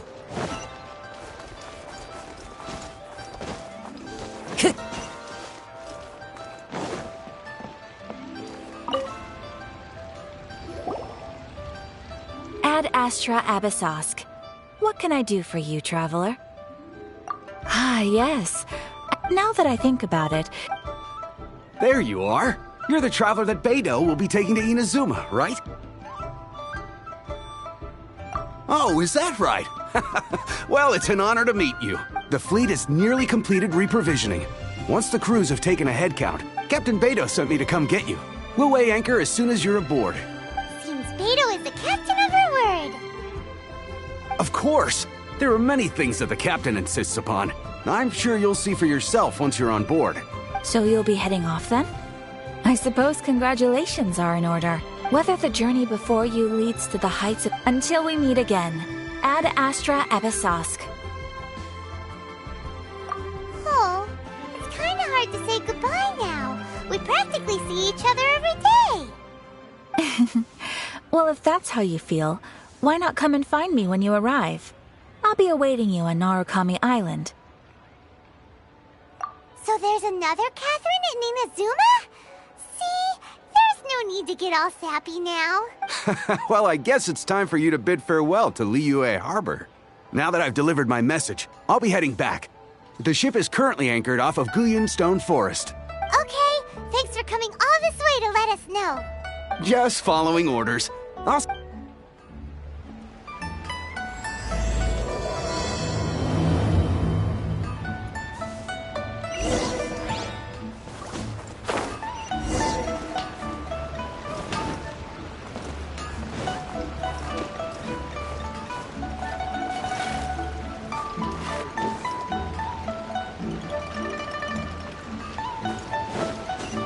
Time to go.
You finally made it.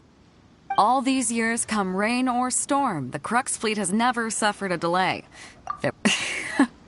Don't look too serious, I'm only joking. You're just on time. The crew have just finished making final preparations.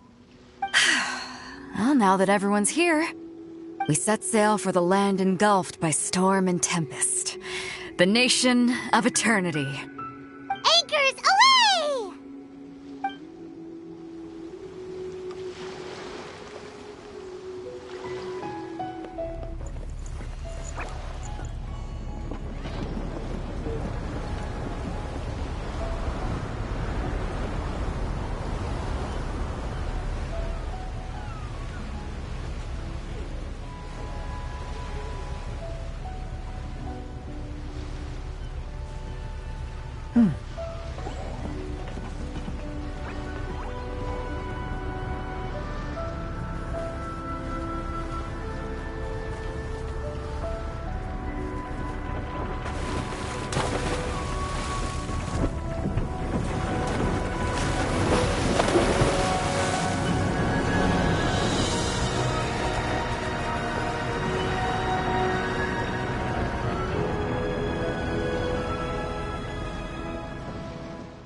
Ahoy there.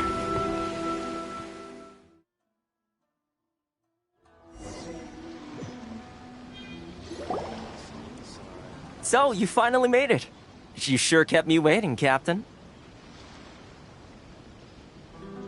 And it appears we have a couple of stowaways. Or perhaps I should say, honored guests. Shush! You can blame your almighty Shogun. The tempests around Inazuma have been growing all the more fierce lately. Though the fleet was fully up to the challenge, the inclement weather still caused some delay. Now then, let me introduce everyone. This is Toma, a trade partner that I've gotten to know recently. You don't know how long I've been waiting to see you. Toma, these two are... Oh, no need for introductions. Their reputation precedes them.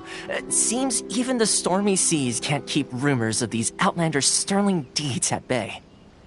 Oh, it's sure nice to hear you say that. With any luck, it'll give you a head start here. Toma's resided on Rito for quite some time now. It wouldn't be going too far to say he's the fixer around these parts. If you run into any problems here, just talk to Toma. But if he tries to pull any moves on you, I'll be sure to deal with him personally the next time I'm around. No need to worry. I'm sure we'll get along just fine. Good. Then if it's all settled, I'll be going. I wouldn't want to be caught with my sails down here. I do have a wanted fugitive on board after all. Oh, right. Kazuha. Until next time, traveler. Remember to give it your all, no matter what perilous storms you may encounter. Fair seas, Captain Beto. Bye-bye!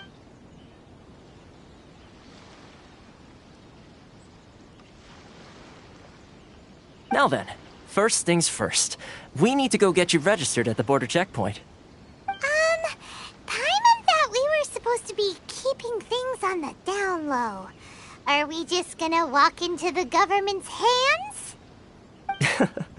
Don't underestimate the reaches of the Sakoku Decree. You wouldn't be able to avoid inspection even if you tried. So we have to play by the rules, even if we're kind of bending them.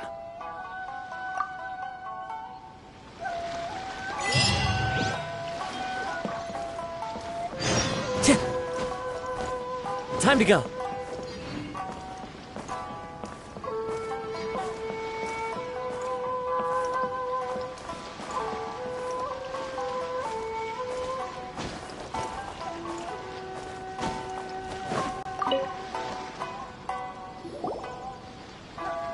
Hello? Please state your name, identity, and the purpose of your visit. Oh, except you, Toma. You must be new here. Excuse me? Please provide the information requested and also declare any goods you are carrying with you.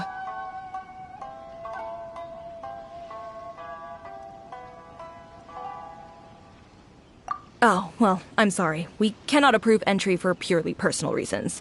So, unless you have a valid reason for visiting in accordance with the rules...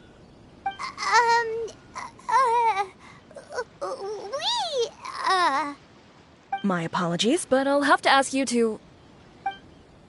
Here are their entry papers, for your kind perusal. What? Ugh, take your time. No rush or anything. I just wanted to see what you'd say. Sorry about that. I see. Okay. Your papers are all in order. Welcome to Rito. Whew. So, where do we go next? The Outlander Affairs Agency. They only check entry permits here. If you want to remain on Rito, there's a process you have to go through with them. Sheesh. So it is super strict, just like everyone says. Well, let's not forget that to everyday folk in Inazuma, people from everywhere else are referred to as outsiders. As the word suggests, Outlanders aren't very welcome in Inazuma with the Sakoku Decree in force. Not even on Rito, where they've established an outsider settlement.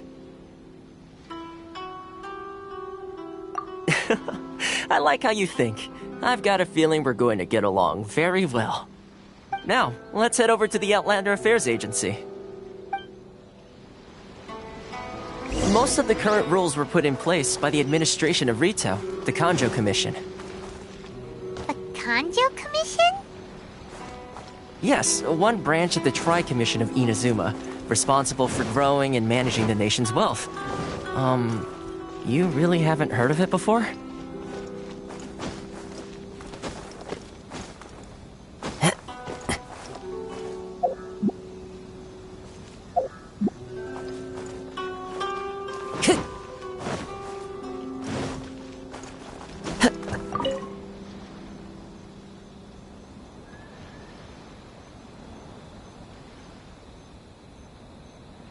You've completed the entry procedures, yes? And now you want to apply for residency? Both of you? Yes, please. Okay, the processing fee will be 2 million mora. 2 million? For a processing fee? Are you serious? That's right. 1 million per applicant, which makes 2 million total. Don't worry, you can trust my math. Paimon wasn't so much questioning your math as... Ma'am, these two here are good friends of mine. I think you'll find I'm one face you recognize. Ah, Mr. Toma, it's you. By way of courtesy, allow me to reduce it to 400,000 mora total. Thank you ever so much, Miss Eureka. But as this is just a processing fee, I think 600 mora should cover it if I'm paying on their behalf. I'll treat you to dinner too. How does that sound? That's not how you haggle! By all means, bargain the price down, but... Alright then, as you wish, Mr. Toma. I will make a record. Much obliged.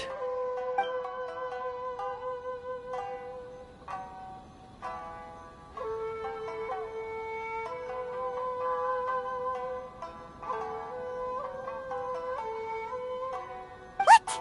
She went from 2 million down to 600? There's something seriously wrong with people's sense of finance around here!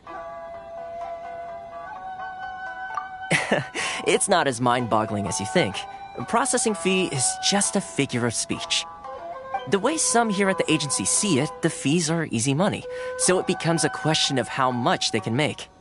So when the day comes that some poor merchant from overseas with more money than sense gets stuck here and needs to apply for residency... Then they'll milk them for all they're worth! Exactly. It's at times like this that having a local friend really comes in handy.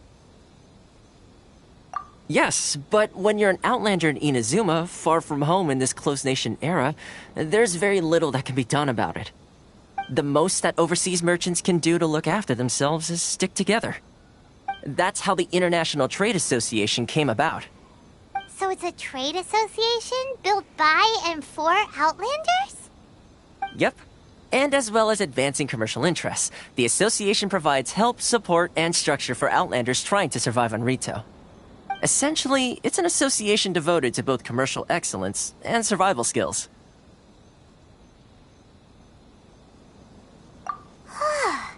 Sounds like just staying alive is an achievement when you're an Outlander in Inazuma. I see. So this is the real purpose of your trip. Yes, given that you are Outlanders, it's certainly a lofty aspiration. After all, the Raiden Shogun is the most exalted and revered one in all of Inazuma. She is a deity who reigns on high, while all other life gazes up in awe.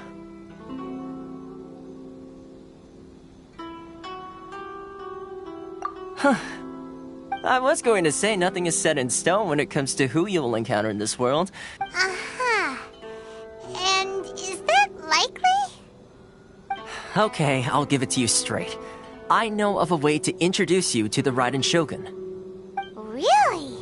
Wow! The Rito Fixer's better connected than we thought. I mean, it will take all the resources I have at my disposal, but it can be done. However, before we get there, connections come at a high price, you understand? Not you too!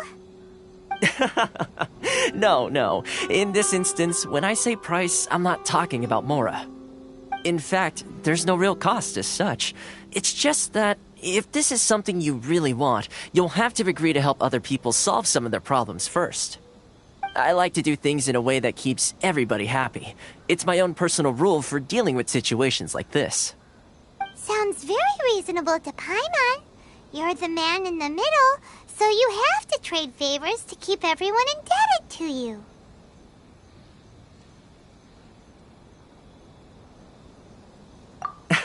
Why do I get the feeling you're making me out to be some sort of crook? Never mind. Here's the situation. As I touched upon earlier, the members of the International Trade Association are constantly struggling to survive. Recently, things seem to have gotten more difficult than ever for them, so just go and check things out. See if there's any way you can help.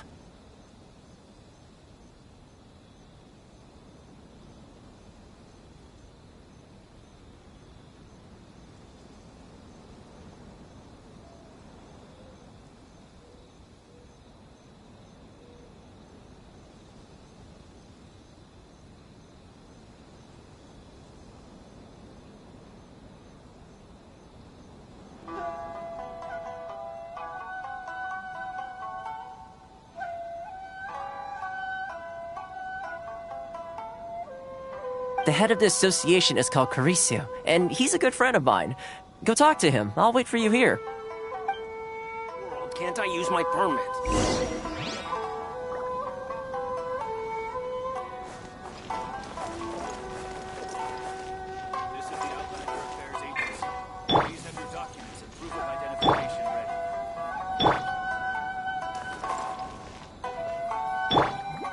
I'll protect us. Yeah.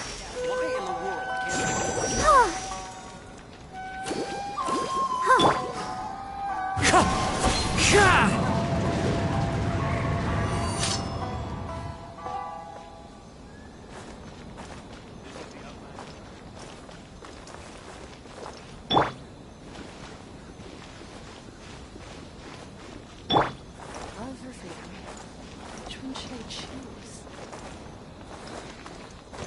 Should I close her name? It's not like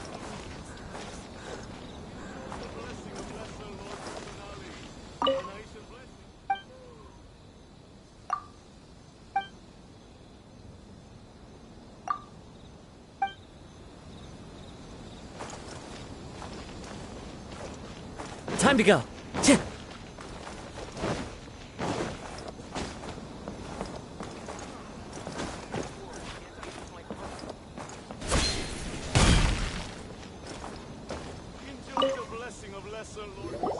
Huh?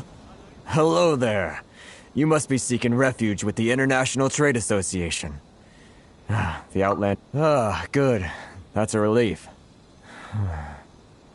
You need to be careful, or you'll find yourself losing your savings all at once. We heard the association has been having some difficulties lately. Is that true? Yes. Left, right, and center. Obstacles at every turn. But that's nothing new for us.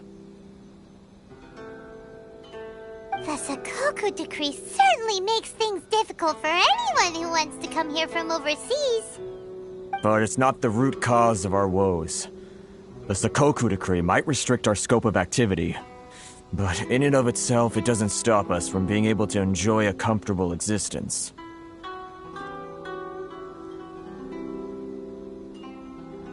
No. What's really squeezing us Outlander merchants dry is those Mora grubbers from the Kanjo Commission. Oh, of the 3 commissions, that's the one that oversees everything on Rito, isn't it? That's right. They impose astronomical tax rate, unbelievable regulations, and that's not the worst of it. They just issued a new tax decree recently that, for some reason, completely changes the way we pay our taxes. It used to be Mora, but now it's something called Crystal Marrow. Crystal Marrow? What's that? Something that most of us in the association had never heard of before either, until the new decree came along. Eventually, one of the older Liyue merchants recalled that he once shipped a batch of it to Snezhnaya in his youth. So, in order to pay our taxes, we began an arduous search for this Crystal Marrow.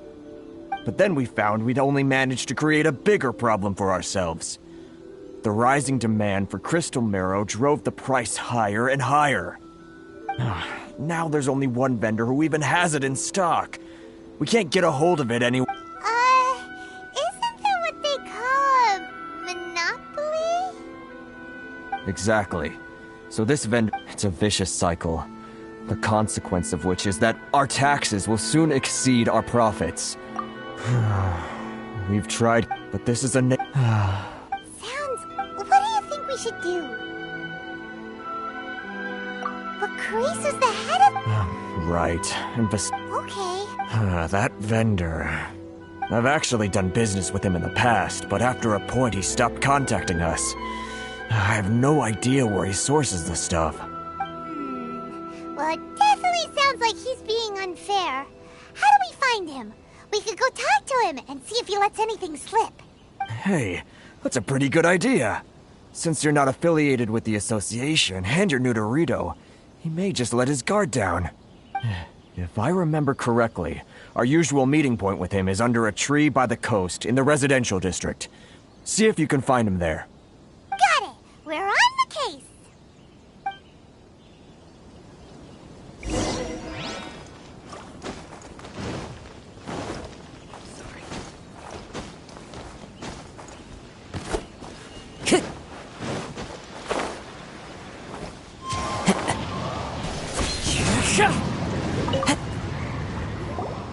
Huh? I don't think I recognize you. Are you new arrivals? So, what do you need with me? The sheer nerve. You don't go around asking questions like that. If I gave you my sources, I might as well hand you the whole darn business. Trade secret. Got it? You know what trade and secret mean, right? This guy's got a bad attitude. Ha! Are you even buying? Oh, I see what's going on here. Karisu and his associates sent you here to try and plead their case, didn't they? They're wasting their time. The price is non-negotiable, not by a single Mora. Hey, what's your problem? Get out of here, go on. Tell them they're lucky to be buying from me in the first place, and they ought to be more grateful. If it weren't for me, they'd be in seriously hot water. What are we gonna do? There's no talking to this guy. Good idea. Let's check back in with him.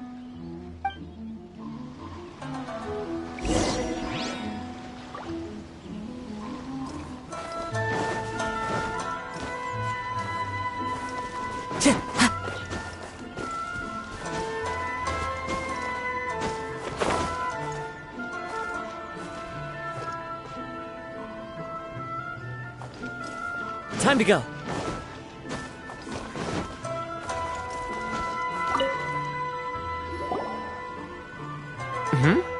That was quick. You resolved it already? Actually, we're having a little trouble. No? Well, by all means, tell me what you need. I'll help as much as I can. Getting you to go fixing things when you've only just arrived is quite a demand. Oh, that guy? I'm familiar. He used to be a bit of a sorry sight, selling shells that he'd collect on the beach just to get by, but he seems to have suddenly shot up in the world recently. I can only assume he must have found himself a patron after leaving the International Trade Association.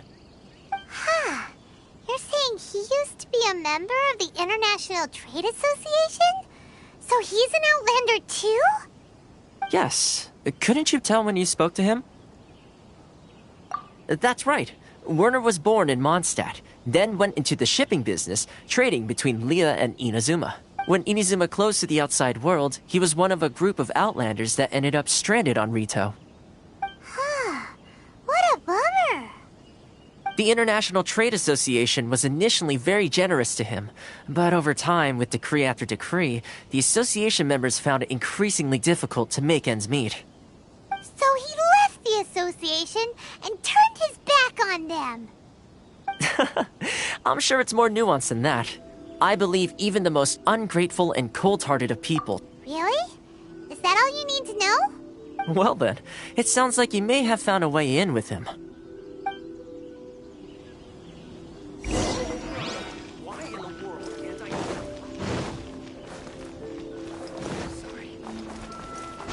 Follow the wind.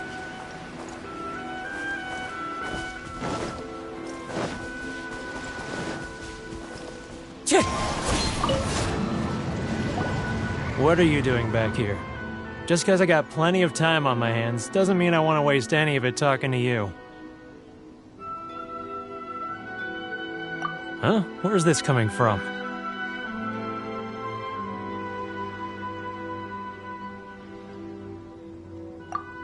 Mondstadt?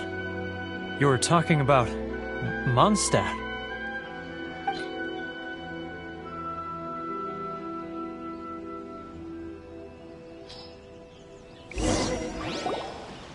Goodness, I can sense it now. So familiar, but I can't remember the last time I was there.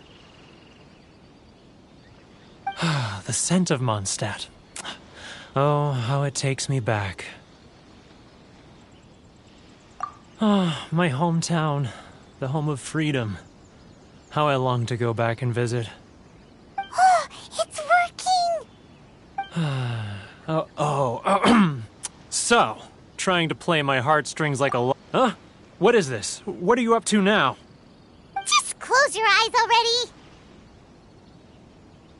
You mean the sound of the ocean?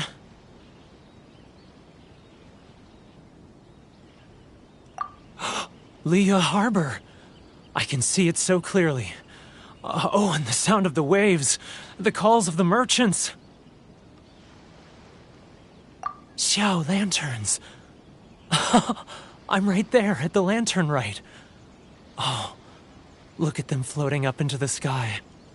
This guy has a really active imagination. Either that or he really does miss Liyue Harbor. Liyue.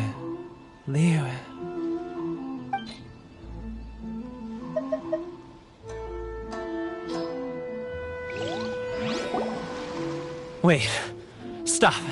That's enough. Don't make me relive it anymore. My poor heart can't take it.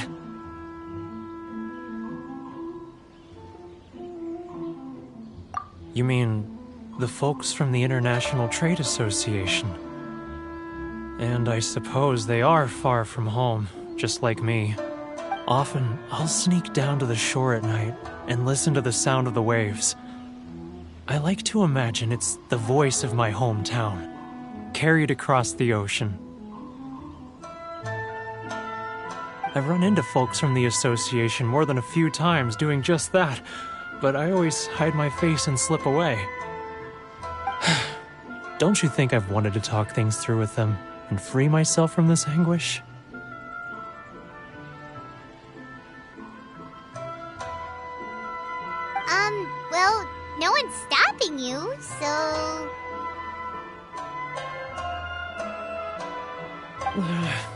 They're so resilient. None of them had anyone else to rely on, so they rallied together, committed to finding a way to survive. But I couldn't do it. I'm not strong enough. So I caved. Those people, they'd make the small... Alright, I'll tell you the whole story. It's eating me up inside, and I can't take it anymore. You ready to talk now?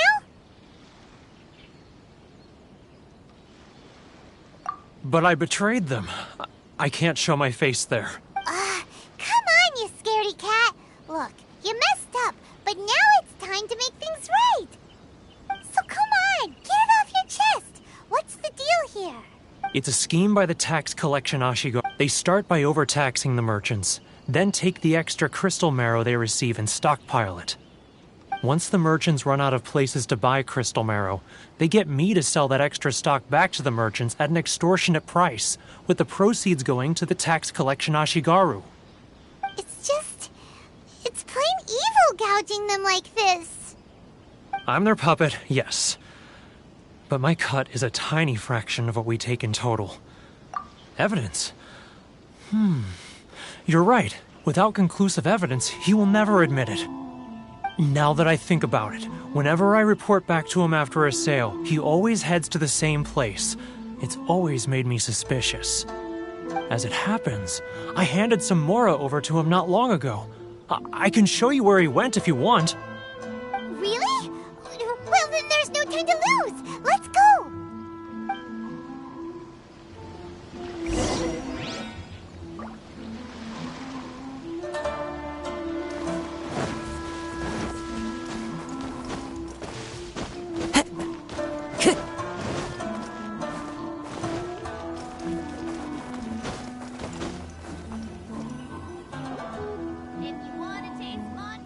Keijiro! It's him!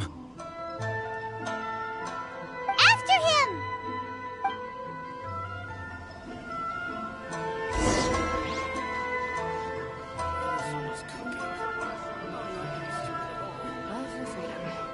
Which one should I choose? It's not like I'll get any customers.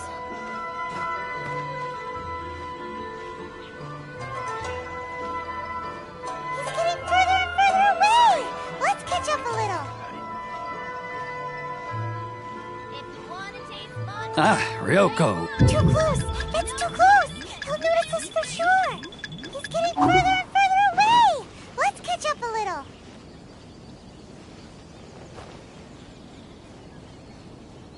Now, who else is behind on payments?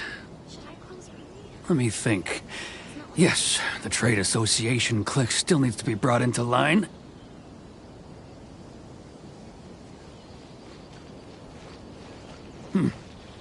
What was that sound?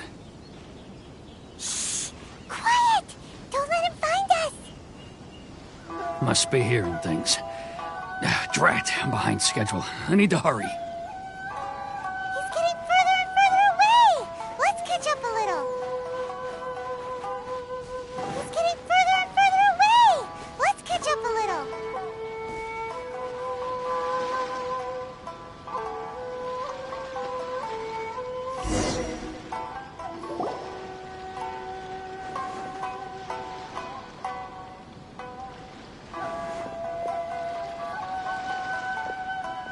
What could he be doing at a place like this?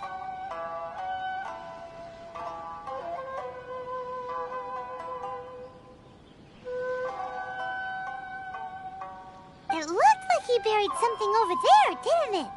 Why don't we take a look?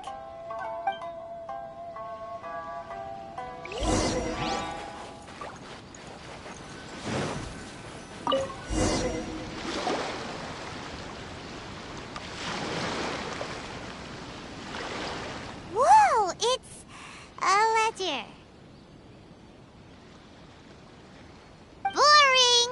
Paimon thought he'd hidden a big pile of Mora here. Yeah. Let me take a look here. Aha, yes! This is what we're looking for. A clear and complete record of every single transaction, each one proof of his guilt. Great! Well, now we have our hard evidence. Let's go tell Karisu the good news, shall we? I'll say goodbye to you here then. Huh? You aren't gonna come with us? I need a little more time before I'm ready to face the head of the association. I'm sorry. Huh. Poor Werner's a pretty awkward guy, huh?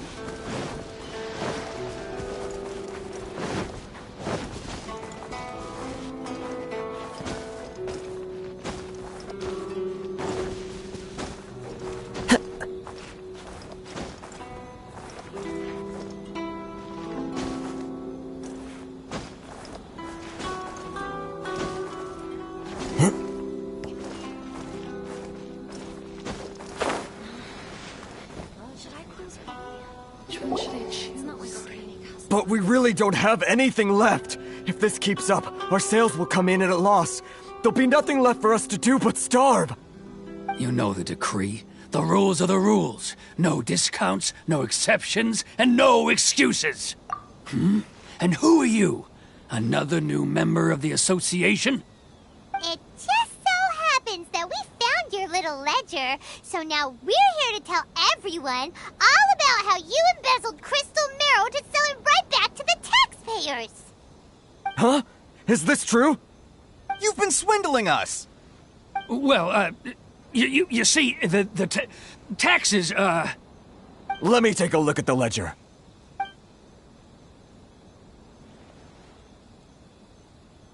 Well, would you look at that? Every payment the association has made is right here in your personal ledger. So, Mr. Keijiro, it seems you have some explaining to do. How shall we settle this, So you think you can use this against me, do you? It's quite obvious that I'm merely trying to earn a modest living for myself, like anyone else. Word has it that Samurai and the Commission place great importance on reputation and prestige. Though I'm sure Commission members won't blame you once word gets out.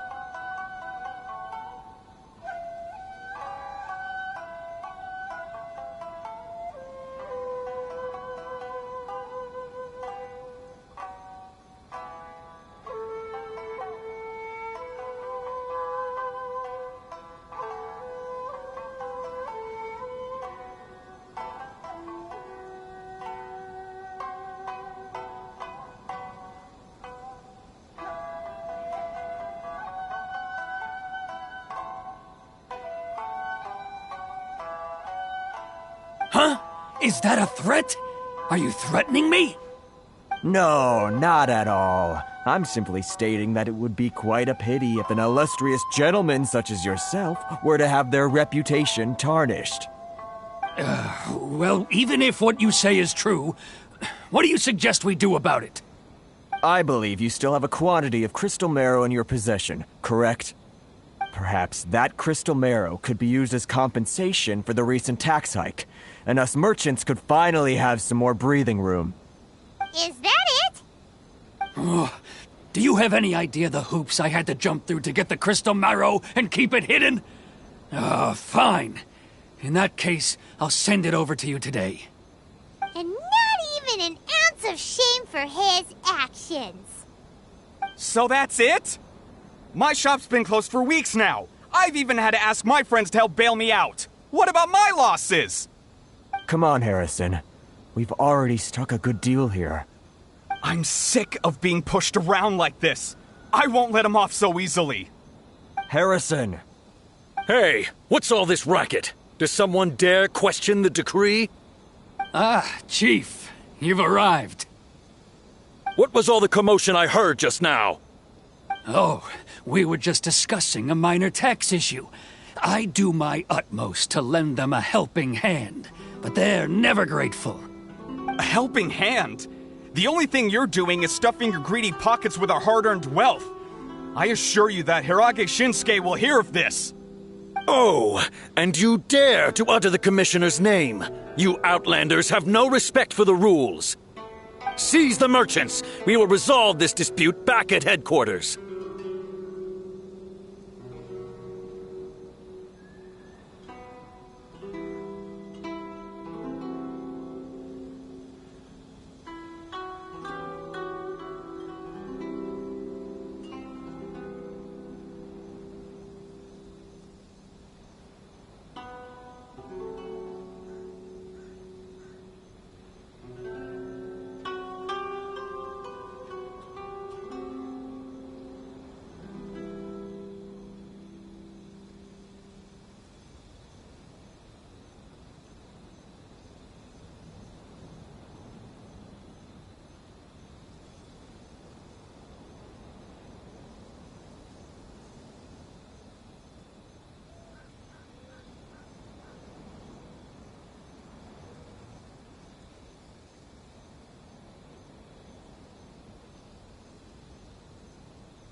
Uh-oh.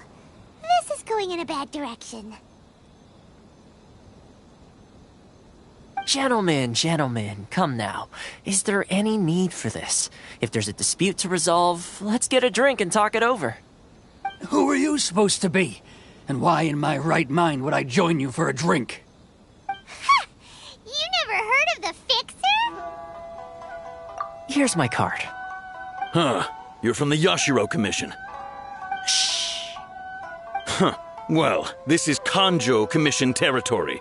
However powerful the Yashiro Commission may be, you have no business meddling in Rito's affairs.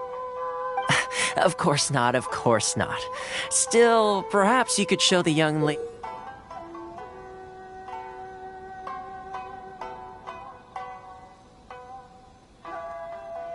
of our clan some courtesy. You wouldn't want your name showing up in a petition to the Shogun, would you? That fan, the Shirasagi Himegimi. I don't need any trouble with her. Okay, let's forget all this. It'll give us one less thing to worry about. But, Chief! Enough! We're leaving. Let's get dinner one day soon, gentlemen. My treat, I insist. No response, huh? I suppose that bridge is well and truly burned then. Thank you so much, Toma. But I'm sorry your relationship with the Kanjo Commission had to suffer for our sake.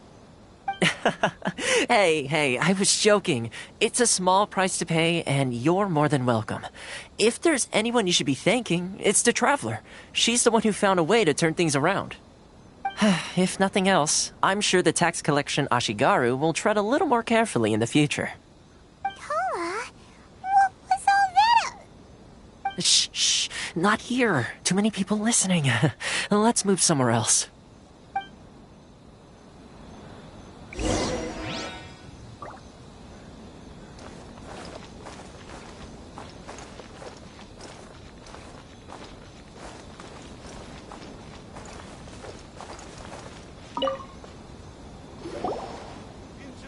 Corruption seems rife in the Kanjo Commission.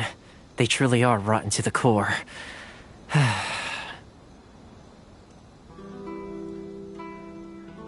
All right, time for me to answer your questions. What would you like to know? Straight to the point. Let me reintroduce myself. I belong to the Kamisato clan of the Yashiro Commission on Narukami Island. I'm an attendant of the Shirasagi Himegimi. You've been keeping your true identity a secret from us this whole time? So, the Yashiro Commission. Guessing that's another branch of the Tri-Commission? Correct. The Kamisato clan is the head of the Yashiro Commission, who manage ceremonial and cultural affairs. I'd go into more detail on what exactly that covers, but I'm not even sure myself. I'm just someone who was fortunate enough to be taken in by the Kamisato clan. My role is to take care of the daughter of the clan, Kamisato Ayaka, also known as the Shirasagi Himegimi. Seems like she must be super famous in Inazuma, given the reaction of those guys just now. Oh, most definitely. She's graceful, dignified, and kind-hearted, too. The people of Inazuma quite adore Miss Kamisato. Her fame even somewhat eclipses that of her older brother, Kamisato Ayato, despite the fact that he's the current head of the clan. I suppose those who treat others with compassion earn themselves the same treatment in return. You're asking the right questions, and to be honest, I don't want to keep you in the dark any more than is necessary. Firstly, you should know that being a fixer is not something you can fake. I spent the better part of a month tirelessly building up a network of relationships on the island, and I got to know Captain Beto during that time too. Still pretty good going for just a month's work. Well, maybe I have a slight knack for schmoozery, but the main thing was I had to make sure I'd be in time to receive you when you arrived. Inazuma may have closed off to the outside world, but that hasn't stopped a lot of people from hearing about your feats in Mondstadt and Liyue. So, when Miss Kamisato heard of your intention to come to Inazuma, she began looking forward to your arrival with great anticipation. She's excited to find out whether the rumors are true. That is, that you have what it takes to change the tide of the times.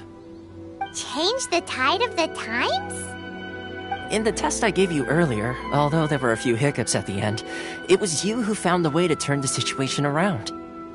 Navigating powerful people, using their character flaws to your advantage. It's just what Miss Kamisato had hoped to see. With your help, even the Vision Hunt decree... That's an unexpected development. Perhaps our sources were misleading. Yes, of course. I completely understand, and as agreed, I shall help set that up for you. Toma sure didn't put up much of a fight. Well, my work on Rito is done. So I suppose this is goodbye for now. Oh, one more thing. This invitation letter is for you.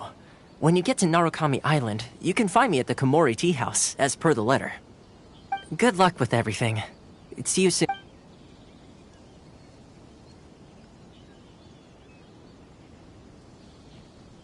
Toma's not such a bad guy, huh? Huh? What's up? Oh, right! Wait, so did Toma forget that too? Oh, darn it! No! As soon as we get off Ritu, Paimon's going straight to Komori Tea House to settle the score! Well, guess we should give it a try. Let's head to the border and see how far we get.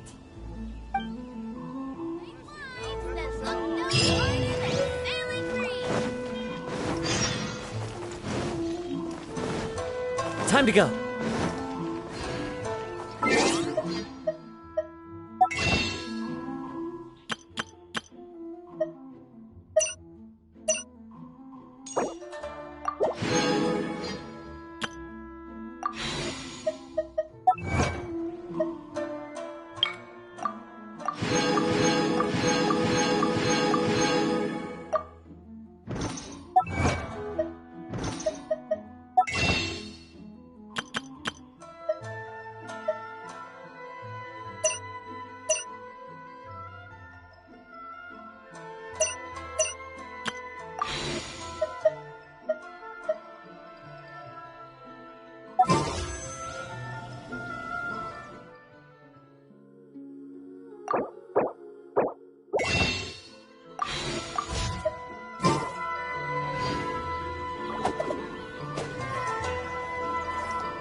Stop there! Present your travel permits. Sorry, but we really gotta get to Narukami Island. It's kinda urgent. If you don't have a travel permit, this is as far as you'll get. Those are the rules. As expected. Traveler, you gotta think of something. How do we get out of Rito? Are you saying we should go and meet with the Kanjo Commissioner?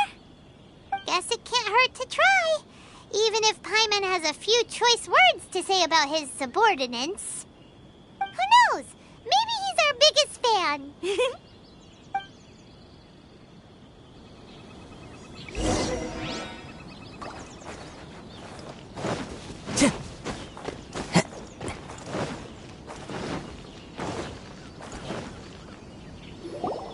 Halt! This is the Kanjo Commissioner's office. No trespassers.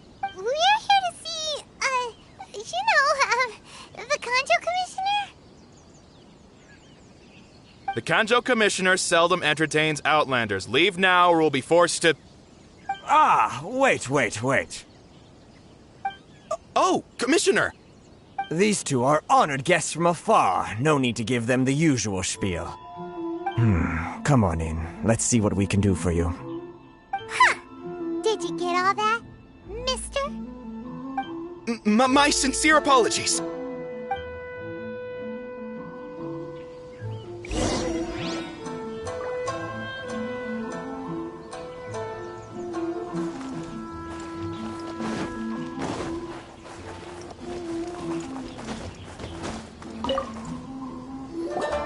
I am Hiragi Shinsuke, Kanjo Commissioner and head of the Hiragi... Nice to meet you, sir. So, the reason we wanted to come and see you was because... All right, all in good time. Two travelers renowned far and wide have shown up to see me, and I should very much like to make their acquaintance. Let's not limit this to business only. So what you're saying is, we really are pretty famous, huh? Absolutely. How many other people in the world have what it takes to knock the wind out of Storm Terror's sails and put the Overlord of the Vortex back under the sea, eh? Exactly! Paimon thinks you make an excellent point. And I hear you also foiled a Fatui plot in Liyue Harbor. Even beat one of their harbingers in a duel. Is that true? Whoa, you heard about that too? Yep, it's true, all right. As I thought. Something wrong? No. I'm simply awestruck by you both is all. Rito is greatly honored to have you visit us. One other thing I heard about you is your great zeal for helping other people. This makes me wonder whether you... Oh, sure, no problem. Whatever you need, right? Excellent. Well then, you must know the Genshin. A flower grows on the mountaintops of Liyue. Yep, we've picked a few of those before. So, you want us to go back to Liyue? Yes, bring me 300 Genshin, would you? Freshly picked, I mean. Did Paimon hear that wrong?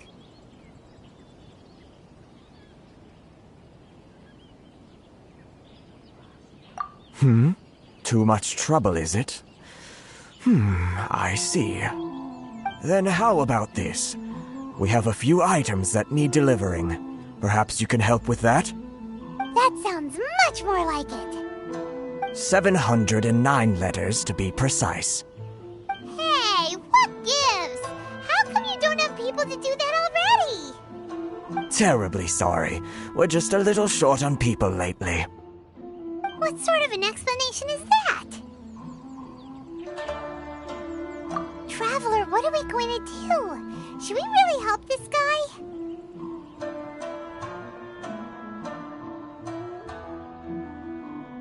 That's the spirit. Don't keep me waiting too long now.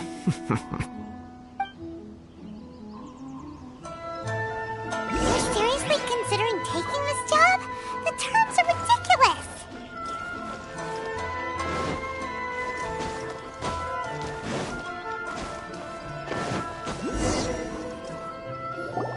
Halt, you two! Huh? What did we do? Miss Hiragi has a letter for you. She insists that you read it immediately. A letter? Quick! Let Paimon see! So this means she wants you to secretly meet her at night? But you didn't seem surprised at all by this. What's going on?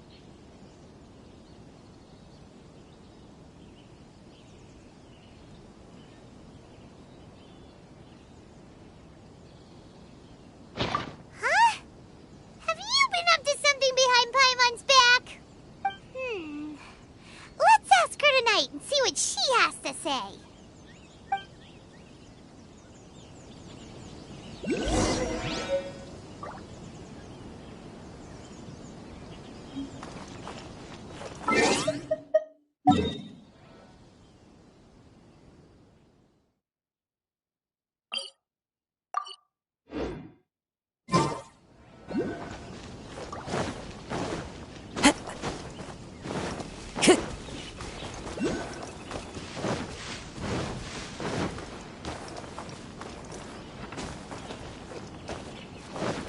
Time to go.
Follow the wind.